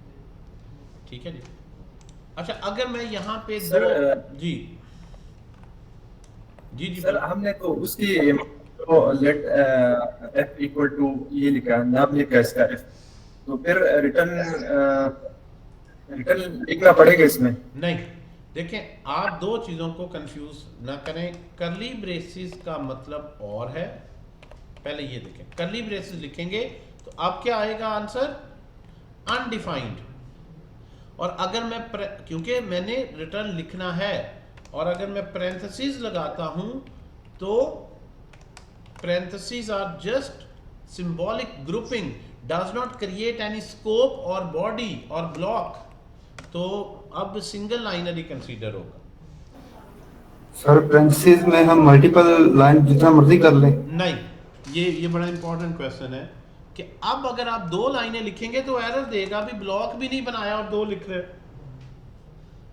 अब तो एरर देगा क्योंकि जब भी एक से ज्यादा लिखनी है तो आपको ब्लॉक बनाना पड़ना है। तो अब उसे पता है कि पैरेंथेसिस हैं, ये कोई ब्लॉक नहीं बन गया, अब वो एरर देगा आपको और कहेगा भी आपने सिंटैक्स सही नहीं लिखा, अनएक्सपेक्टेड है ये सेमीकोलन जो यहाँ पे लगा रहे हैं, ये इस तरह से नहीं है, ये स्टेटमेंट यहाँ पे दो नहीं हो सकते।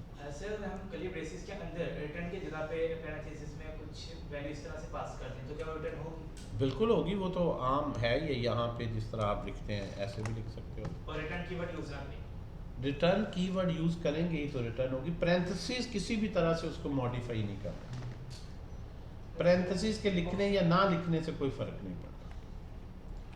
ठीक है सर ये तो एरो का मतलब रूल्स नहीं है कि मतलब जब नाम डिफाइन करोगे तो इसके साथ फिर रिटर्न भी डिफाइन करोगे दोनों साथ। अभी तो हमने ये पैरेंथेसिस लगाया, तो आप कह रहे हैं कि इस वजह से ये ऐसा हुआ, लेकिन उधर तो हमने नाम डिफाइन किया तो फिर रिटर्न भी डिफाइन करना होगा। देखें जब तक, इसीलिए तो मैं चाह रहा हूँ कि ये कन्फ्यूजन आप लोग दूर करें कि यहाँ पे करली ब्रेसेस लगाने से क्या मुराद है और पैरेंथेसिस लगाने से क्या मुराद है। ये फ़र्क को पहले समझें। पहले यहाँ पे देख, अगर मैंने पैरेंथेसिस लगा दी तो ये ब्लॉक बना, बॉडी कंसीडर होती है और बॉडी से जो रिटर्न होना है वो आपको बताना है, नहीं तो अनडिफाइंड। जब आप करली ब्रेसेस लगाते हैं तो ये फंक्शन की बॉडी नहीं कंसीडर होती, ये सिंगल स्टेटमेंट ही कंसीडर होती है। और ये ऐसे ही है, चाहे लगा दें या ना लगाएं उसमें कोई फर्क नहीं, समझो आपने ऐसे लिखा हो, ठीक है। हालांकि यहाँ फर्क आ गया लेकिन वो किसी और कॉन्टेक्स्ट में आया। प्रोग्रामिंग में बड़ी माइनर डिटेल बाज का आ रही होती है, लेकिन आप इसको इसी तरह से ही अंडरस्टैंड करें जिस तरह ये मैंने बताया यहाँ पे कि आपने एक सिंगल, मैं इसको सिंगल में ले जाता हूँ फिर शायद समझना आप लोगों के लिए आसान होगा। ये सिंगल लाइन। अब ये परफेक्टली फाइन फंक्शन है जो रिटर्न कर रहा है, ठीक है। अगर आप मेरे से पूछे रिटर्न क्यों नहीं लिखा तो मैं कहूँगा क्योंकि मैंने ब्लॉक ही नहीं बनाया। पहले तो आप ये समझे ना, मैंने जब ब्लॉक बनाया ही नहीं तो मैं क्यों रिटर्न लिखूँ, और एक से ज़्यादा स्टेटमेंट भी नहीं लिखूँगा। तो ब्लॉक का मतलब क्या है, करली ब्रेसेस। थ्रू आउट प्रोग्रामिंग में यही मीनिंग है, एरो फंक्शन में आके बदल नहीं गया। सर इससे आपने फर्स्ट हमें बताया था एरो फंक्शन के अंदर फर्स्ट आपने सिंटैक्स बताया था, उसमें और इसमें फिर अलग-अलग करने के रीजन क्या है? रीज़न ये है कि सम टाइम स्टूडेंट कंफ्यूज करता है करली ब्रेस को पैरेंथेसिस के साथ, ये कंफ्यूजन में दूर सर फर्स्ट में तो करली ब्रेसेस में लगे थे, जो आपने फर्स्ट वो तो इसमें भी हटा देना, यही तो कह रहा हूँ। करली ब्रेसेस तो आप ना भी लगाएं तो उससे ब्लॉक नहीं बनता, ये फिर भी ठीक है। सर मेरा एक प्रॉब्लम है जी, फंक्शन और एरो फंक्शन में काम ज्यादा देखें एरो फंक्शन का यूज़ ज़्यादा हम आगे पढ़ेंगे जब हम ये कोर्स आउटलाइन में ये टॉपिक जब मैं पढ़ाऊँगा ना ज़्यादा। ये मैप आपके पास, फ़िल्टर, ये सारे मैप, फ़िल्टर, रिड्यूस, फाइंड, ये लेते ही पैरामीटर के तौर पर फंक्शन है। यहाँ पे फिर बहुत ज़्यादा हम जो है वो एरो फंक्शंस को यूज़ करेंगे। अभी हम सिंटैक्स पे ज़रा फोकस रख रहे हैं, ठीक है। अच्छा, इसको क्विक करते हैं। ये दो अभी तरीके हैं और तीसरे पे आते हैं। थर्ड कौन सा वे हो सकता है, ऐसा फंक्शन जो सिर्फ एक ही पैरामीटर लेता है, मे बी इंक्रीमेंट का या कोई सिंपल सा मैंने बनाया है, इंक्रीमेंट करनी है, प्राइस को 10% इंक्रीमेंट करना है या सिंपल 1 ही इंक्रीमेंट करना है। इस तरह का अगर फंक्शन हो जो एक ही सिर्फ पैरामीटर लेता है तो उसके लिए ऑब्वियसली फंक्शन का कीवर्ड और इंक्रीमेंट लिखने की जरूरत नहीं है। आमतौर पर यही नाम चाहे रहने दें, जो है इसको आप लेट में बदल दें। इंक्रीमेंट जो नाम है इसका, इसको आप वेरिएबल बना दें, और क्योंकि ये सिंगल लाइनर है तो इसमें इसकी बॉडी ख़त्म कर दें, रिटर्न का कीवर्ड भी ख़त्म कर दें, तो ये एक शॉर्टर फॉर्म आ जाए। अब इसमें ये पैरेंथेसिस लगाने की जरूरत नहीं क्योंकि ये एक ही आपके पास, इसको मैं पहले लेफ्ट हैंड साइड को, यस, ये एक सिंपल एरो फंक्शन बन जाता। आपको पैरामीटर जब एक हो तो फिर पैरेंथेसिस लगा दें फिर भी ठीक है, पैरेंथेसिस ना लगाएं फिर भी ठीक है क्योंकि है ही एक। जब एक से ज़्यादा है तो फिर लाजमी पैरेंथेसिस लगानी है, ग्रुप बना, ठीक है जी। तो ये उसी के लिहाज से एक हो गया। यहाँ भी करली ब्रेसेस के लिहाज से ही मैं बता रहा हूँ। इसको भी आप किसी वेरिएबल में सेव कर लें और f में एक वैल्यू दे दें 10, और ये आगे console.log में जो भी इसका आंसर है, क्योंकि ये रिटर्न कर रहा है ना, क्या ख्याल है, x प्लस जो वेरिएबल देंगे उसमें एक इंक्रीमेंट करके ये क्या कर रहा है, रिटर्न कर रहा है। 11 हो गया। इसी तरह से आपके पास अगर ऐसा एरो फंक्शन है, स्टैंडर्ड फंक्शन कोई, जो कि एक अरे रिटर्न कर रहा है, फंक्शन कुछ भी रिटर्न कर सकता है। देखिए आपने ये x एंड y की जिस तरह एग्जांपल ली, ये जो कॉमन कन्फ्यूजन है मैं उनको दूर कर देता हूँ। मे बी मैं यहाँ पे एक फंक्शन मैंने लिखा है और मैं एक अरे रिटर्न कर देता हूँ। अरे का मतलब ये है कि मैं यहाँ पे प्लस करता हूँ, 0 इंडेक्स पे प्लस, फिर उसको माइनस पूरे कैलकुलेटर की तरह, फिर उसको मल्टीप्लाई करके सारे उसके आंसर जो है वो रिटर्न कर देता हूँ मैं। ठीक है जी, एक ही फंक्शन की रिटर्न टाइप तो एक ही होती है, लेकिन अरे जब मैंने कर दी तो जो वैल्यूज़ आती हैं उनका plus minus multiplication division 0th index पे उनकी एडिशन पड़ी होती है।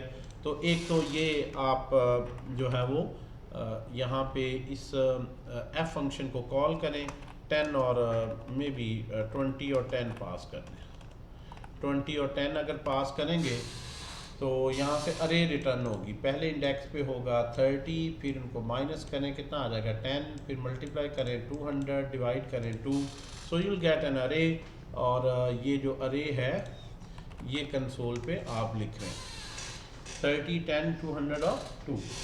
Whenever you want to return more than one values, obviously एक से ज़्यादा रिटर्न नहीं होती, तो फिर उसको एक अरे में कर सकते हो। अब इसको अगर आपने ये ऑलरेडी जिस तरह एरो फंक्शन में लिखा है, इसकी शॉर्टर फॉर्म मज़ीद क्या हम कर सकते हैं ये हम देखते हैं।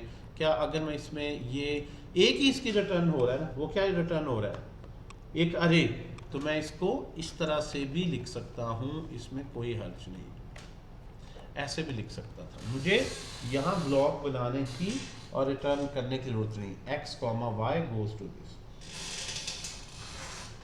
क्वेश्चन कर सकते हैं? जी बिल्कुल कर सकते हैं। सर जो आपने थर्ड लॉ बताया इसके ऊपर बताया एरो फंक्शन का, जिसके अंदर एक पैरामीटर लिया गया, अगर हम उसकी बॉडी भी ऐड करना चाहते हैं तो क्या हम? बॉडी का रूल बॉडी के साथ है, पैरामीटर का पैरामीटर सर। बॉडी का वही रूल है, एक है तो अंडरस्टूड है, ज्यादा है तो ब्लॉक बना दो। बॉडी का रूल हर एक के साथ वही, यहाँ भी एक से ज्यादा अगर होती तो ब्लॉक ही बनाना, एक है तो ब्लॉक। सर जैसे मैं पैरामीटर की बात कर रहा हूँ बेटा, पैरामीटर सा कोई बॉडी के रूल पे इफेक्ट नहीं, पैरामीटर का पैरामीटर के साथ, एक है तो ऑप्शनल है, ज्यादा है तो पेरेंथेसिस लगाएं। इस रूल को अगर आप इससे समझने की कोशिश करेंगे तो ये तो बेवकूफ़ी है, कभी भी नहीं समझ सकेंगे। इस बॉडी के रूल अलग हैं, पैरामीटर्स के रूल अलग है। पैरामीटर का तो सिंपल रूल आ गया, एक है तो पेरेंथेसिस लगाना ज़रूरी, क्योंकि पैरामीटर में तो लिस्ट ही देनी है, एक है तो फिर उसमें ज़रूरत नहीं, एक से ज़्यादा है तो ज़रूरी। ये हो गया पैरामीटर्स। हर तरह की बॉडी के साथ ये पैरामीटर का रूल अपनी जगह है, अब बॉडी का रूल अपनी जगह, दोनों को अलग अलग समझना। ये नहीं कहना कि जब ये पैरामीटर हो तो बॉडी क्या होगी, ये वैसे जहालत है भाई, जो मर्जी हो उसका रूल उस पर डिपेंडेंट ही नहीं। क्या ख्याल है? गलती जो स्टूडेंट्स करते हैं ना, अंदर आप खामखा दोनों को डिपेंडेंसी क्रिएट कर रहे हैं कि अगर एक हो तो बॉडी कैसी होगी। भाई एक हो, दो हो, तीन हो, उसका बॉडी के रूल से कोई ताल्लुक नहीं। बॉडी का रूल इससे नहीं कि पैरामीटर कितने हैं, बॉडी का रूल इससे है कि बॉडी में कितनी स्टेटमेंट है, एक है या नहीं ज्यादा। सर जैसे आप पॉइंट्स में डिस्टेंस से बता रहे हैं सर, आप उसके वजह से क्वेश्चन एक फाइंड नहीं नहीं ठीक है, क्वेश्चन आना नेचुरल बात है, मैं सिर्फ आपको बता रहा हूँ कि आप थिंकिंग प्रोसेस इस तरह से रूल याद रखें, वो आपको लॉन्ग टर्म भी रहेगा और वो सही तरीका भी याद रखें। ठीक है, यहाँ पे अगर एक से ज्यादा स्टेटमेंट होंगी तो मैं बॉडी क्रिएट करूंगा, ब्लॉक और रिटर्न भी लिखूंगा, इसको नहीं देखना। बॉडी का रूल में बॉडी पे ही फोकस रखना, यहां चाहे एक हो, दो हो, 10 हो, वो इसके लिहाज से रूल। ये क्लियर होगी कि बात? अच्छा, एक इंटरेस्टिंग है, अगर मैं यहां पे ऑब्जेक्ट यहां पे लिखूं, जिस तरह ये मैंने अरे रिटर्न किया, ये अरे के साथ हमने एक एग्जांपल कर ली, एक ऑब्जेक्ट के साथ भी कर लेते हैं, क्या ख्याल है? ऑब्जेक्ट के साथ अगर मैं यहां पे चले कोई पैरामीटर नहीं ले रहा, अगर मैं कोई पैरामीटर नहीं ले रहा तो ऑब्जेक्ट रिटर्न करना है सिंगल लाइनर में। मैं यहां पे एक प्रोडक्ट रिटर्न कर रहा हूं जिसका ID 1 है, उसका जो टाइटल है वो may be LED mobile LED TV है, ठीक है जी, और उसकी जो कॉमा लगाएंगे और उसकी जो प्राइस है, price let's say 50,000। So now I have a function, जब इसे कॉल करूंगा तो ये console.log में मुझे एक ऑब्जेक्ट रिटर्न करेगा जो प्रिंट होगा।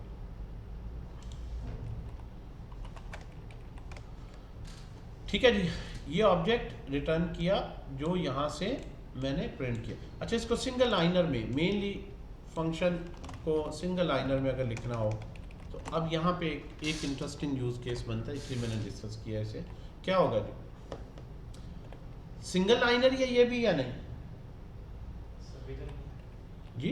अभी तो सिंगल लाइन नहीं है, लाइन की बजाय इंस्ट्रक्शन कहते हैं ना, ये एक ही ऑब्जेक्ट है। लिखने में वो मैं स्पेसिंग से लिख दूँ, ये इस तरह लिख दूँ, डजंट मेक एनी डिफरेंस। ठीक है, वो तो एरे को किया तो उससे इसको भी कर सकते हैं। बिल्कुल बिल्कुल कर सकते हैं। तो सिंगल स्टेटमेंट यूज, मल्टीपल कहाँ आपको लग रही, वो तो सिर्फ एक्सपैंड करके ज़रा एक एक प्रॉपर्टी लिख ली जाती है। ठीक है तो ये एक ऑब्जेक्ट है ना। ठीक है, सो इसको अगर शॉर्ट करके लिखेंगे तो ये करली ब्रेसेस हटा देंगे और रिटर्न का कीवर्ड भी यहाँ से रिमूव कर देंगे और लास्ट में भी। अब यहाँ पे इशू कर रहा है, वो अरे में इशू नहीं कर रहा था, ऑब्जेक्ट के केस में ख़ास तौर पर इशू कर रहा है। वो आप देखें क्या है, वो एरर दे रहा है। क्यों एरर दे रहा है? क्योंकि अरे एंड ऑब्जेक्ट में फ़र्क ये है कि अरे को डिफाइन करने के लिए यूज़ होती है स्क्वायर ब्रैकेट, जो स्पेसिफिकली अरे के लिए ही है, किसी और पर्पस के लिए नहीं। ऑब्जेक्ट को डिफाइन करने के लिए यूज होती है करली ब्रेसेस, और करली ब्रेसेस का डबल रोल है, क्योंकि फंक्शन की बॉडी भी बनाने के लिए करली ब्रेसेस यूज होती है और ऑब्जेक्ट डिफाइन करने के लिए भी यहां वो डबल माइंड हो रहा है। वो कह रहा है ये करली ब्रेसेस हम समझ रहे हैं हमने ऑब्जेक्ट के लिए लगाई हैं, और वो क्या समझ रहा है कि बॉडी के लिए, क्योंकि फंक्शन के नजदीक जो भी एरो के बाद पहला करली ब्रेस आएगा वो बॉडी ही है। सर हम इसको पैरेंथेसिस भी लॉग एक मिनट ना, पहले तो इशू समझना ना, सोल्यूशन बाद में आता है। पहले हम देखें एरर यहाँ क्यों दे रहा है, वहाँ क्यों नहीं दे रहा है। पहले आपको इशू समझ आना चाहिए कि ये इशू करली ब्रेसेस की एम्बिग्विटी की वजह से है। अब आ जाता है इसका सोल्यूशन क्या है। इसके दो सोल्यूशन है। एक सोल्यूशन तो ये है कि आप अगर ये एम्बिग्विटी है तो फिर शॉर्टकट मारे ही ना, आप करली ब्रेसेस पहले यूज़ करके फिर इसको रिटर्न करें, वो उसकी कन्फ्यूजन दूर कर दें, उसे पता चल जाए कि भाई ये जो आप लिख रहे हैं ये करली ब्रेसेस है और ये करली ब्रेस रिटर्न के बाद ऑब्जेक्ट, फिर तो उसकी कन्फ्यूजन आप लॉन्ग सिंटेक्स से दूर कर दें। ठीक है जी। और दूसरा तरीका ये है कि अगर आप मजीद हैं कि नहीं भाई ये तो रूल हमने पढ़ा था, अगर एक स्टेटमेंट हो तो ब्लॉक बनाना ज़रूरी नहीं है, तो अब तो ये रूल फिर यहाँ पे गड़बड़ कर रहा है, तो फिर उसका तरीका ये है इस सारे को पैरेंथेसाइज करते हैं। इस सारे को पैरेंथेसाइज करना भी यहाँ पे सॉल्यूशन है। अब ये पैरेंथेसाइज करना क्यों सॉल्यूशन है, अब ये वर्क कर रहा है। मैंने कोई ब्लॉक नहीं बनाया रिटर्निंग, पैरेंथेसाइज करना सॉल्यूशन क्यों है। करली ब्रेसेस के बाद जब वो देखेगा कि एरो के बाद जब वो देखेगा पहला करैक्टर करली ब्रेसेस नहीं है, तो उसे पता चल जाएगा कि ये ब्लॉक नहीं हो सकता। तो फिर उसके इनसाइड आपने जो लिखा है वो एक वेरिएबल हो, एक अरे हो, एक ऑब्जेक्ट हो, कुछ भी है, वो उसको एक्सेप्ट कर ले। तो फर्स्ट करैक्टर एम्बिग्विटी आप पैरेंथेसिस से दूर कर दें। पैरेंथेसिस लगाना वैसी बेस एरर है, डजंट मेक एनी डिफरेंस, लेकिन यहाँ पे वो एम्बिग्विटी रिजॉल्व कर रहा है। जिस तरह पैरेंथेसिस कहीं भी लगा दें आप, 2+4 मल्टीप्लाइड बाय 3 है, आपको पता है कि ये ना भी पैरेंथेसिस लगाऊं पहले यही सॉल्व होना है, लेकिन अगर आप लगा दें क्लैरिटी के लिए फिर भी कोई हर्ज नहीं। पैरेंथेसिस तो कहीं भी लगा दें आप, जहाँ नहीं भी चाहे उसकी जरूरत, कोई उसमें लॉजिक में फ़र्क नहीं पड़ता। सम टाइम वो ग्रुप करना, किसी सर्टन एक्सप्रेशन को ग्रुप करना, हाईलाइट करना, उसके लिए भी होती है। तो यहाँ पे इसका जो रोल है वो ये है कि फर्स्ट करैक्टर एम्बिग्विटी सॉल्व करके सिंगल लाइनर में और लिख सकते हैं, या फिर इसका लॉन्ग सिंटैक्स ही एक हल रहेगा, क्योंकि अरे में ऐसी सिचुएशन नहीं है, फर्स्ट करैक्टर या कोई भी करैक्टर ऐसा नहीं है जो जिसे वो कंफ्यूज हो कि ये बॉडी है या अरे है। उसे पता है स्क्वायर ब्रैकेट बॉडी नहीं होती, अरे ही होती। जी क्लियर होगी बात? अच्छा, एक और यहाँ पे एक स्पेशल सिंटैक्स है कि अगर आपके पास कोई ऐसा फंक्शन है सॉर्ट ऑफ जो सिंपल इस तरह से मैंने एक console.log में सम सॉर्ट ऑफ हेलो लिखा है, ठीक है जी। अब ये फंक्शन को कॉल करता हूँ तो मेरे पास ये हेलो प्रिंट होगा। हमने देख लिया अगर 2 पैरामीटर है तो क्या करना है, 1 है तो क्या करना है। अब देखते हैं 0 पैरामीटर हो, कोई भी पैरामीटर ना हो, वॉइड टाइप हो, तो फिर ऑब्वियसली पैरेंथेसिस लगाना ज़रूरी है। खाली पैरेंथेसिस लगा के आप बताएंगे कि यहाँ कोई इनपुट नहीं, इसको मिस करेंगे तो वो तो वैसे ही नहीं पता चलेगा क्या, ठीक है जी। तो अगर 0 है तो फिर भी पैरेंथेसिस एम्प्टी लगानी ज़रूर है, ये बताने के लिए कि यहाँ पे पैरामीटर मिस है। या इसका एक और तरीका है जो यहाँ पे है कि आप ये फ्लटर में बड़ा यूज़ होता है, बड़ा ये फैंसी सा सिंटैक्स बनता है, देखें अंडरस्कोर लगा दें, फ्लटर के डेवलपर्स बड़ा इसे यूज़ करते हैं। ये रिसेंटली ऐड किया अंडरस्कोर एरो। अंडरस्कोर कहते हैं कि यहाँ पे जो पैरामीटर है we are not interested in any parameter, irrelevant है, मिसिंग। तो अंडरस्कोर करैक्टर जो है वो बताता है कि यहाँ पे जो पैरामीटर है डोंट केयर, फ्लटर में इसे कहते हैं डोंट केयर पैरामीटर, हमें जो मर्जी हो, यानी यहाँ पे हमने इसको आगे प्रोसेस ही नहीं करना, बॉडी में पढ़ना ही नहीं, तो we are not interested, in other words यहाँ पे नहीं होना चाहिए, अगर है भी तो इग्नोर हो जाए। क्लियर होगी बात? तो एम्प्टी पैरेंथेसिस लगा दें या उसी की तरह का कोई प्लेस होल्डर लगा दें। जी नहीं, एरर देगा ना, अनडिफाइंड तो राइट साइड पे हाँ, पैरामीटर में जो है वो वैसे पढ़ने में भी सिंटैक्स आप देखें कि उसे नहीं पता चलेगा आप मिस कर गए या क्या है, ठीक है, तो वो एरर है। यानी आपको कोई ना कोई इंडिकेशन ज़रूर देनी है कि यहाँ पैरामीटर नहीं है। पैरामीटर वाला पार्ट स्किप अगर करना है तो उसको बताएं स्किप करना, कैसे बताएंगे, एम्प्टी पैरेंथेसिस लगा के या अंडरस्कोर। ये नहीं कि आप कुछ भी ना लिखें और वो खुद ही समझ जाए। जी ऑनलाइन जो है अभी क्लियर हो रही बात? Yes sir. ये हम अभी जी सर ये क्लियर हो रही, ये फाइल मिलेगा ना सर बाद में? जी जी, बाकी भी सारी आपसे शेयर की गई हैं सारी, इसीलिए तो मैं लिख रहा हूँ सर। जी बेटा एक सवाल है मेरा, आई होप आप माइंड नहीं करेंगे। बिल्कुल भी नहीं यार, क्यों करना है सर? इससे एरो जो फंक्शन है उससे पहले वाला जो टॉपिक था जिसमें हमने स्टैंडर्ड जो मेथड था उससे डिफाइन किया था, तो उसमें आपने ये बताया था कि अगर हम इसमें कोई भी वेरिएबल के अंदर, ब्लॉक के अंदर, बॉडी के अंदर डिफाइन करते हैं और डिफाइन नहीं करते और अगर उस फंक्शन को हम कॉल करेंगे तो फिर क्या होगा कि मतलब वो एरर देगा जी। लेकिन अगर ऐसा हो कि हम, आपने बताया था कि क्योंकि हमने उसको लेट से डिफाइन नहीं किया हुआ उस वेरिएबल को, लेकिन पैरामीटर हम सपोज करें 1 लगाते हैं और कॉल करने के वक्त हम उसकी वैल्यू डिफाइन नहीं कर रहे, उसको कोई वैल्यू नहीं दे रहे पैरामीटर को, तो उस केस में क्या हमें अनडिफाइंड मिलेगा या एरर मिलेगा? बिल्कुल ठीक है। देखें ये बड़ा कॉमन सा केस है, काफ़ी ये बेसिक सही क्वेश्चन है। अगर आप नहीं लगाते ना, देखें यहाँ पे लेफ्ट में मैंने ये फंक्शन लिखा और मैं यहाँ पे, आप देखें आप खुद किस तरह टेस्ट करेंगे। मैं पहले इसको पूरा लिख के दिखाता हूँ और फिर इसको स्किप करके दिखाता हूँ।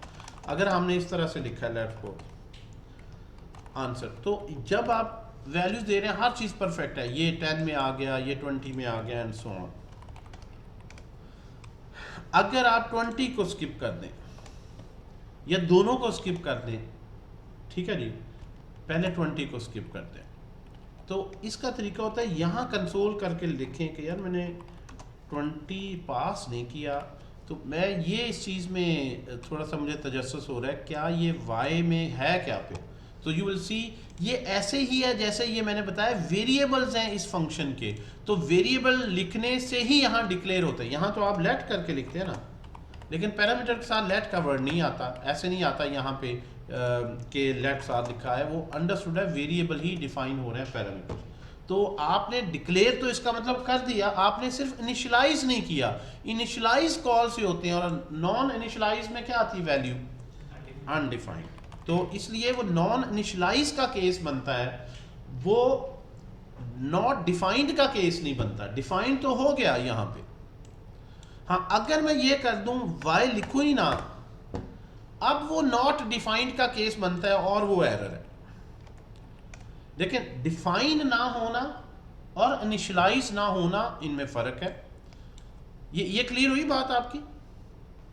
Yes sir. हाँ, ये चीज सारे देख लें। अगर मैं इस तरह लिखता हूं ना x इज इक्वल टू 10, तो मैंने वेरिएबल डिफाइन किया, इन्हें डिक्लेयर किया और इनिशियलाइज भी किया, दोनों काम किए।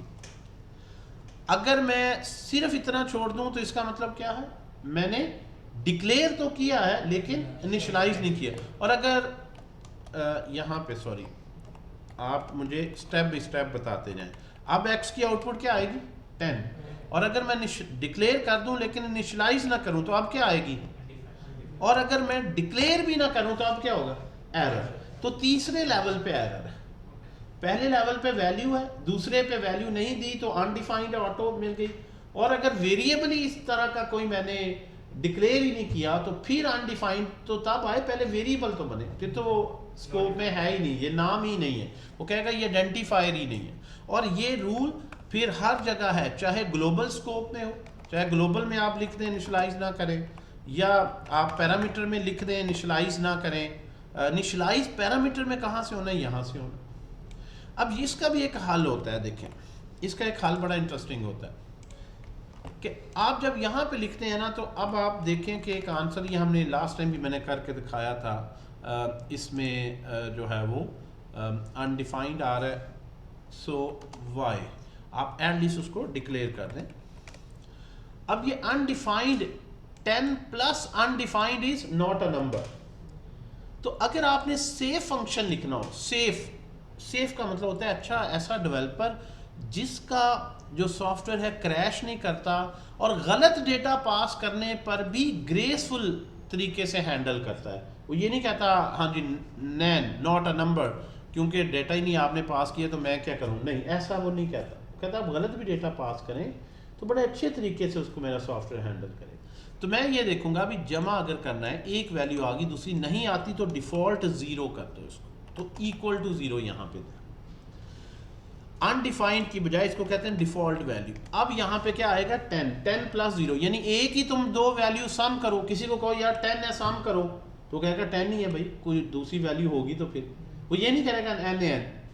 तो 10 प्लस नथिंग इज 10, कि 10 में nothing mean 0, it should not be undefined. अच्छा, अब अगर वो ये भी ना दे, एम्प्टी को सम करने का मतलब, अब आपने एक तो इनिशियलाइज कर दिया दूसरा नहीं, तो उसको भी 0 कर दे कि भाई जो वैल्यू देगा वही सम करेगा और जो मिसिंग है उसकी जगह 0 ले लो। तो अगर आप दोनों भी अब मिस कर देंगे तो आंसर क्या आएगा 0। और अगर आप एक वैल्यू देते हैं 20 तो आंसर क्या आएगा 20। और अगर आप दूसरी भी वैल्यू देते हैं 5, तो जैसे जैसे आप सही डेटा देते जाएंगे सॉफ्टवेयर सही चलता जाए। तो आइडियल डेवलपर वो होता है जो सारे यूज केसेस भी उसमें कोड करता है। अगर यहाँ पे एक्सीडेंटली या वैसे ही कोई सॉफ्टवेयर वेबसाइट पे पंगा करे, ऐसी जो है वो फ़ोन नंबर की जगह ABC लिख दे, कुछ इस तरह के करे, तो उसको ऐसे ही नहीं प्रोसेस आगे करना, उसकी भी मैयर्स आपने लिखनी, वैलिडेशन कोड्स लिखने, और वैलिडेशन में फिर अल्टरनेट जहाँ पे सेंस बनाता है वहाँ दें, जहाँ पे एरर रेज करनी है एरर रेज करें।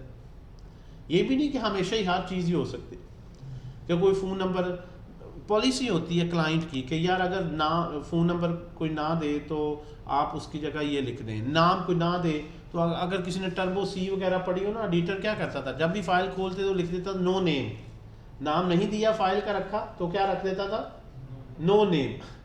वर्ड में क्या होता है, वो रख देता है document 1, दूसरे का document 2, आप सेव करते हैं तो वही नाम हो, वो ये नहीं कहता कि नो नेम है। हर एक की अपनी रिक्वायरमेंट है। तो अगर क्लाइंट कहता नहीं नेम ज़रूरी है तो उसके बगैर तो वैसे ही वो वैलिडेशन एरर आ जाएगा। अगर वो कहेगा नहीं यार वो नहीं देता तो आप अनोनिमस लिख दें, NA लिख दें, नॉट एप्लीकेबल, नॉट गिवन, या इस पे एरर देनी है ज़रूर वैलिडेशन एरर। तो ये सारी चीज़ें आपको क्लाइंट से रिक्वायरमेंट मिलती हैं, लेकिन आपको एज अ डेवलपर हर चीज़ को लगाना आना चाहिए। वो कहे यार वैल्यू ना दो तो 0 0 कर देना, और आप सोच ही रहे हो 0 0 कैसे करूँगा, तो इसका अल्टरनेट फिर आप यहाँ पे एक लेंथी सिंटैक्स है। देखें ये है बेहतर सिंटैक्स, डिफ़ॉल्ट लिख देना। अगर आपको ये मॉडर्न डिफ़ॉल्ट वगैरह का नहीं पता, फिर आप इसको ऐसे हैंडल करते हैं। हैंडल तो फिर भी हो जाना है, फिर आप थोड़ा सा डिफरेंट तरीके से हैंडल करते। फिर आप यहाँ पे लिखते if x is equal to undefined, तो फिर x को 0 कर दो। If y is equal to undefined, तो फिर इसको भी क्या कर दो 0, अदरवाइज जो वैल्यूज आई हैं वही रहेंगी। फिर आप ये हर जगह इफ एल्स ही ढूंढते रहते।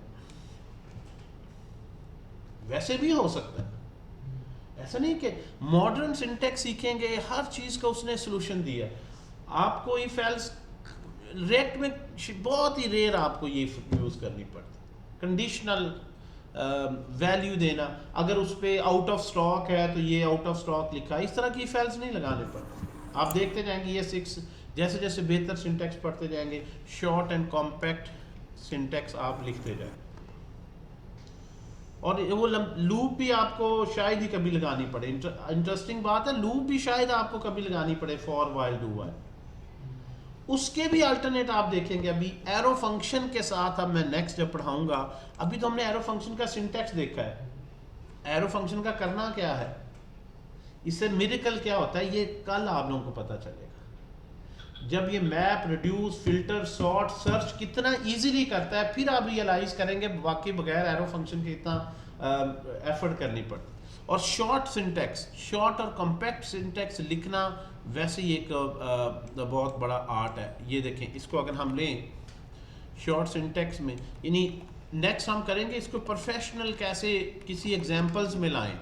आज हमने सिंटैक्स देखा है ना, अभी मैंने ये देखा जी, ये लॉन्ग फॉर्म है और ये इसको मैं कमेंट कर देता हूँ, यहाँ पर ले आते हैं। ये इसकी लॉन्ग फॉर्म है, ये वाली। अच्छा, इसको अगर हम कॉम्पैक्ट शॉर्टर कोड में लिखें तो किस तरह कर सकते हैं। ये 1 2 3 4 5 6 लाइनें हैं ना, तो इसमें हम इस सारे को एक लाइन में लिख सकते हैं। एक ही लाइन पे फंक्शन भी बने, कॉल भी हो जाए, आंसर में भी सेव हो जाए और कंसोल डॉट लॉग भी हो जाए। अगर हम लिखने लगे स्टेप बाय स्टेप देखें चलते, हम सबसे पहले इसको वेरिएबल में कन्वर्ट करते हैं। हमें पता है कि ये सिंगल लाइनर इजीली बन जाएगा क्योंकि इसमें एक ही स्टेटमेंट। तो कुछ तो यहाँ से हम इसको शॉर्ट कर लेंगे। कम लाइंस ऑफ कोड होगा, कम अपलोड डाउनलोड होगा और ऑब्वियसली उससे भी फास्ट होगा। ये आ गया। ओके, अब हमने देखा कि यहाँ से भी हमारे पास 25 ही आएगा। एरो आ जाए जी, ये लीजिए, बिल्कुल ठीक है जी, अब भी 25 ही आना है। अच्छा, और क्या शॉर्ट कर सकते हैं, मैं इस फंक्शन को इस वेरिएबल में सेव करता हूँ, फिर वेरिएबल के थ्रू इन्वोक करता हूँ। मैं इसको यहाँ से कट करता हूँ, मैं यहाँ से इस वेरिएबल को कट करता हूँ और मैं इसको उठा के कट करके यहाँ पे इन लाइन फंक्शन बना देता हूँ। उसी लाइन पे फंक्शन क्रिएट करता हूँ और उसी लाइन पे उसको कॉल कर देता हूँ। अब मैंने एक फंक्शन इसी के अंदर लाइन पे बनाया और इसको वापस ये पलट के यहाँ पे डेटा मिलेगा। सो अभी ये इसी तरह से आ जाएगा 25 और फिर आंसर में रख के जो यहाँ ला रहा हूँ, तो why don't I just extract it from here and bring it here. आप देखें beauty of this function, parameter के अंदर ही फंक्शन बनाया, अंदर ही कॉल किया और उसी को ही आउटपुट को कंसोल में दे। ठीक है जी। अभी मैंने ना बहुत सी आपकी प्रैक्टिस करवानी है जिसमें आपको ना शॉर्ट, कॉम्पैक्ट और थोड़ा सा प्रोफेशनल तरीके से कोड लिखना है, ताकि आप बहुत एफिशिएंट सी लॉजिक लिख रहे हो। जो आम डेवलपर 20-30 लाइनों में लिखता है, आपको शॉर्टर और बेहतर लॉजिक लिखनी आनी चाहिए। React is all about efficiency, कि आपका सॉफ्टवेयर, आपकी वेबसाइट हो, मोबाइल ऐप हो, फास्ट कैसे होगी, अननेसेसरी वेरिएबल ना हो। यहाँ आपने ऑब्वियसली मेमोरी स्पेस में भी जिस तरह बताया है, ये लोकल वेरिएबल भी बनने हैं, फिर ये वेरिएबल बनने हैं, 2 वेरिएबल यहाँ से कट कर दिया आप। कम से कम वेरिएबल्स, कम से कम मेमोरी जो कंज्यूम करे, फास्टर भी चलेगा। ठीक है, आल्दो इसमें कोड थोड़ी सी रीडेबिलिटी भी इफेक्ट हो रही है, लेकिन हम बहुत से केसेस देखेंगे रीडेबल भी इवन कोड ज़्यादा बेहतर बनेगा। और ये सारा होगा इस एरो फंक्शन और इससे रिलेटेड और फंक्शंस हम पढ़ेंगे जो फंक्शनल प्रोग्रामिंग के हैं कल, तो फिर आप देखेंगे कितना ज़बरदस्त इसका गेन, जिसमें अब एरो फंक्शन को आगे मैं प्रैक्टिकल एप्लीकेशन में कल यूज़ करके दिखाऊंगा। ठीक है जी, तो पहले आप इसकी प्रैक्टिस कर लीजिएगा। ओके जी, ऑनलाइन जो है अभी है साथ जी सर। तो कल इनको जी सर। एप्लीकेशंस में डालते हैं ना कि इनका आगे करना क्या। पहले तो हमने सिंटैक्स पहले देखा कि अच्छा किसी भी तरह का फंक्शन हो, चाहे 0 पैरामीटर हो, 1 हो, 2 हो, बॉडी के साथ हो, बॉडी के बगैर हो, मैं किस तरह से लिख सकता हूँ। अब दूसरा स्टेप है कि इसका करना क्या है भाई, इससे कौन से ऐसा तीर मार सकते हैं जो बाकियों से नहीं, वो कल तीर मारेंगे। फिर आप रियलाइज करेंगे कि वाकई कितना ज़बरदस्त ये सिंटैक्स। ये अभी हमने स्टार्ट की है फंक्शनल प्रोग्रामिंग। फंक्शनल प्रोग्रामिंग का 0 स्टेप ये है कि आपको फंक्शन पहले बनाना आना चाहिए, यूज़ फिर करते हैं इसको। इसलिए मैंने हर पॉसिबल केस जिससे फंक्शन बनाया जा सकता है सारे कॉम्बिनेशन आपसे डिस्कस कर ली। इसको ज़रूर प्रैक्टिस कीजिएगा। ये मैं आपसे फाइल भी शेयर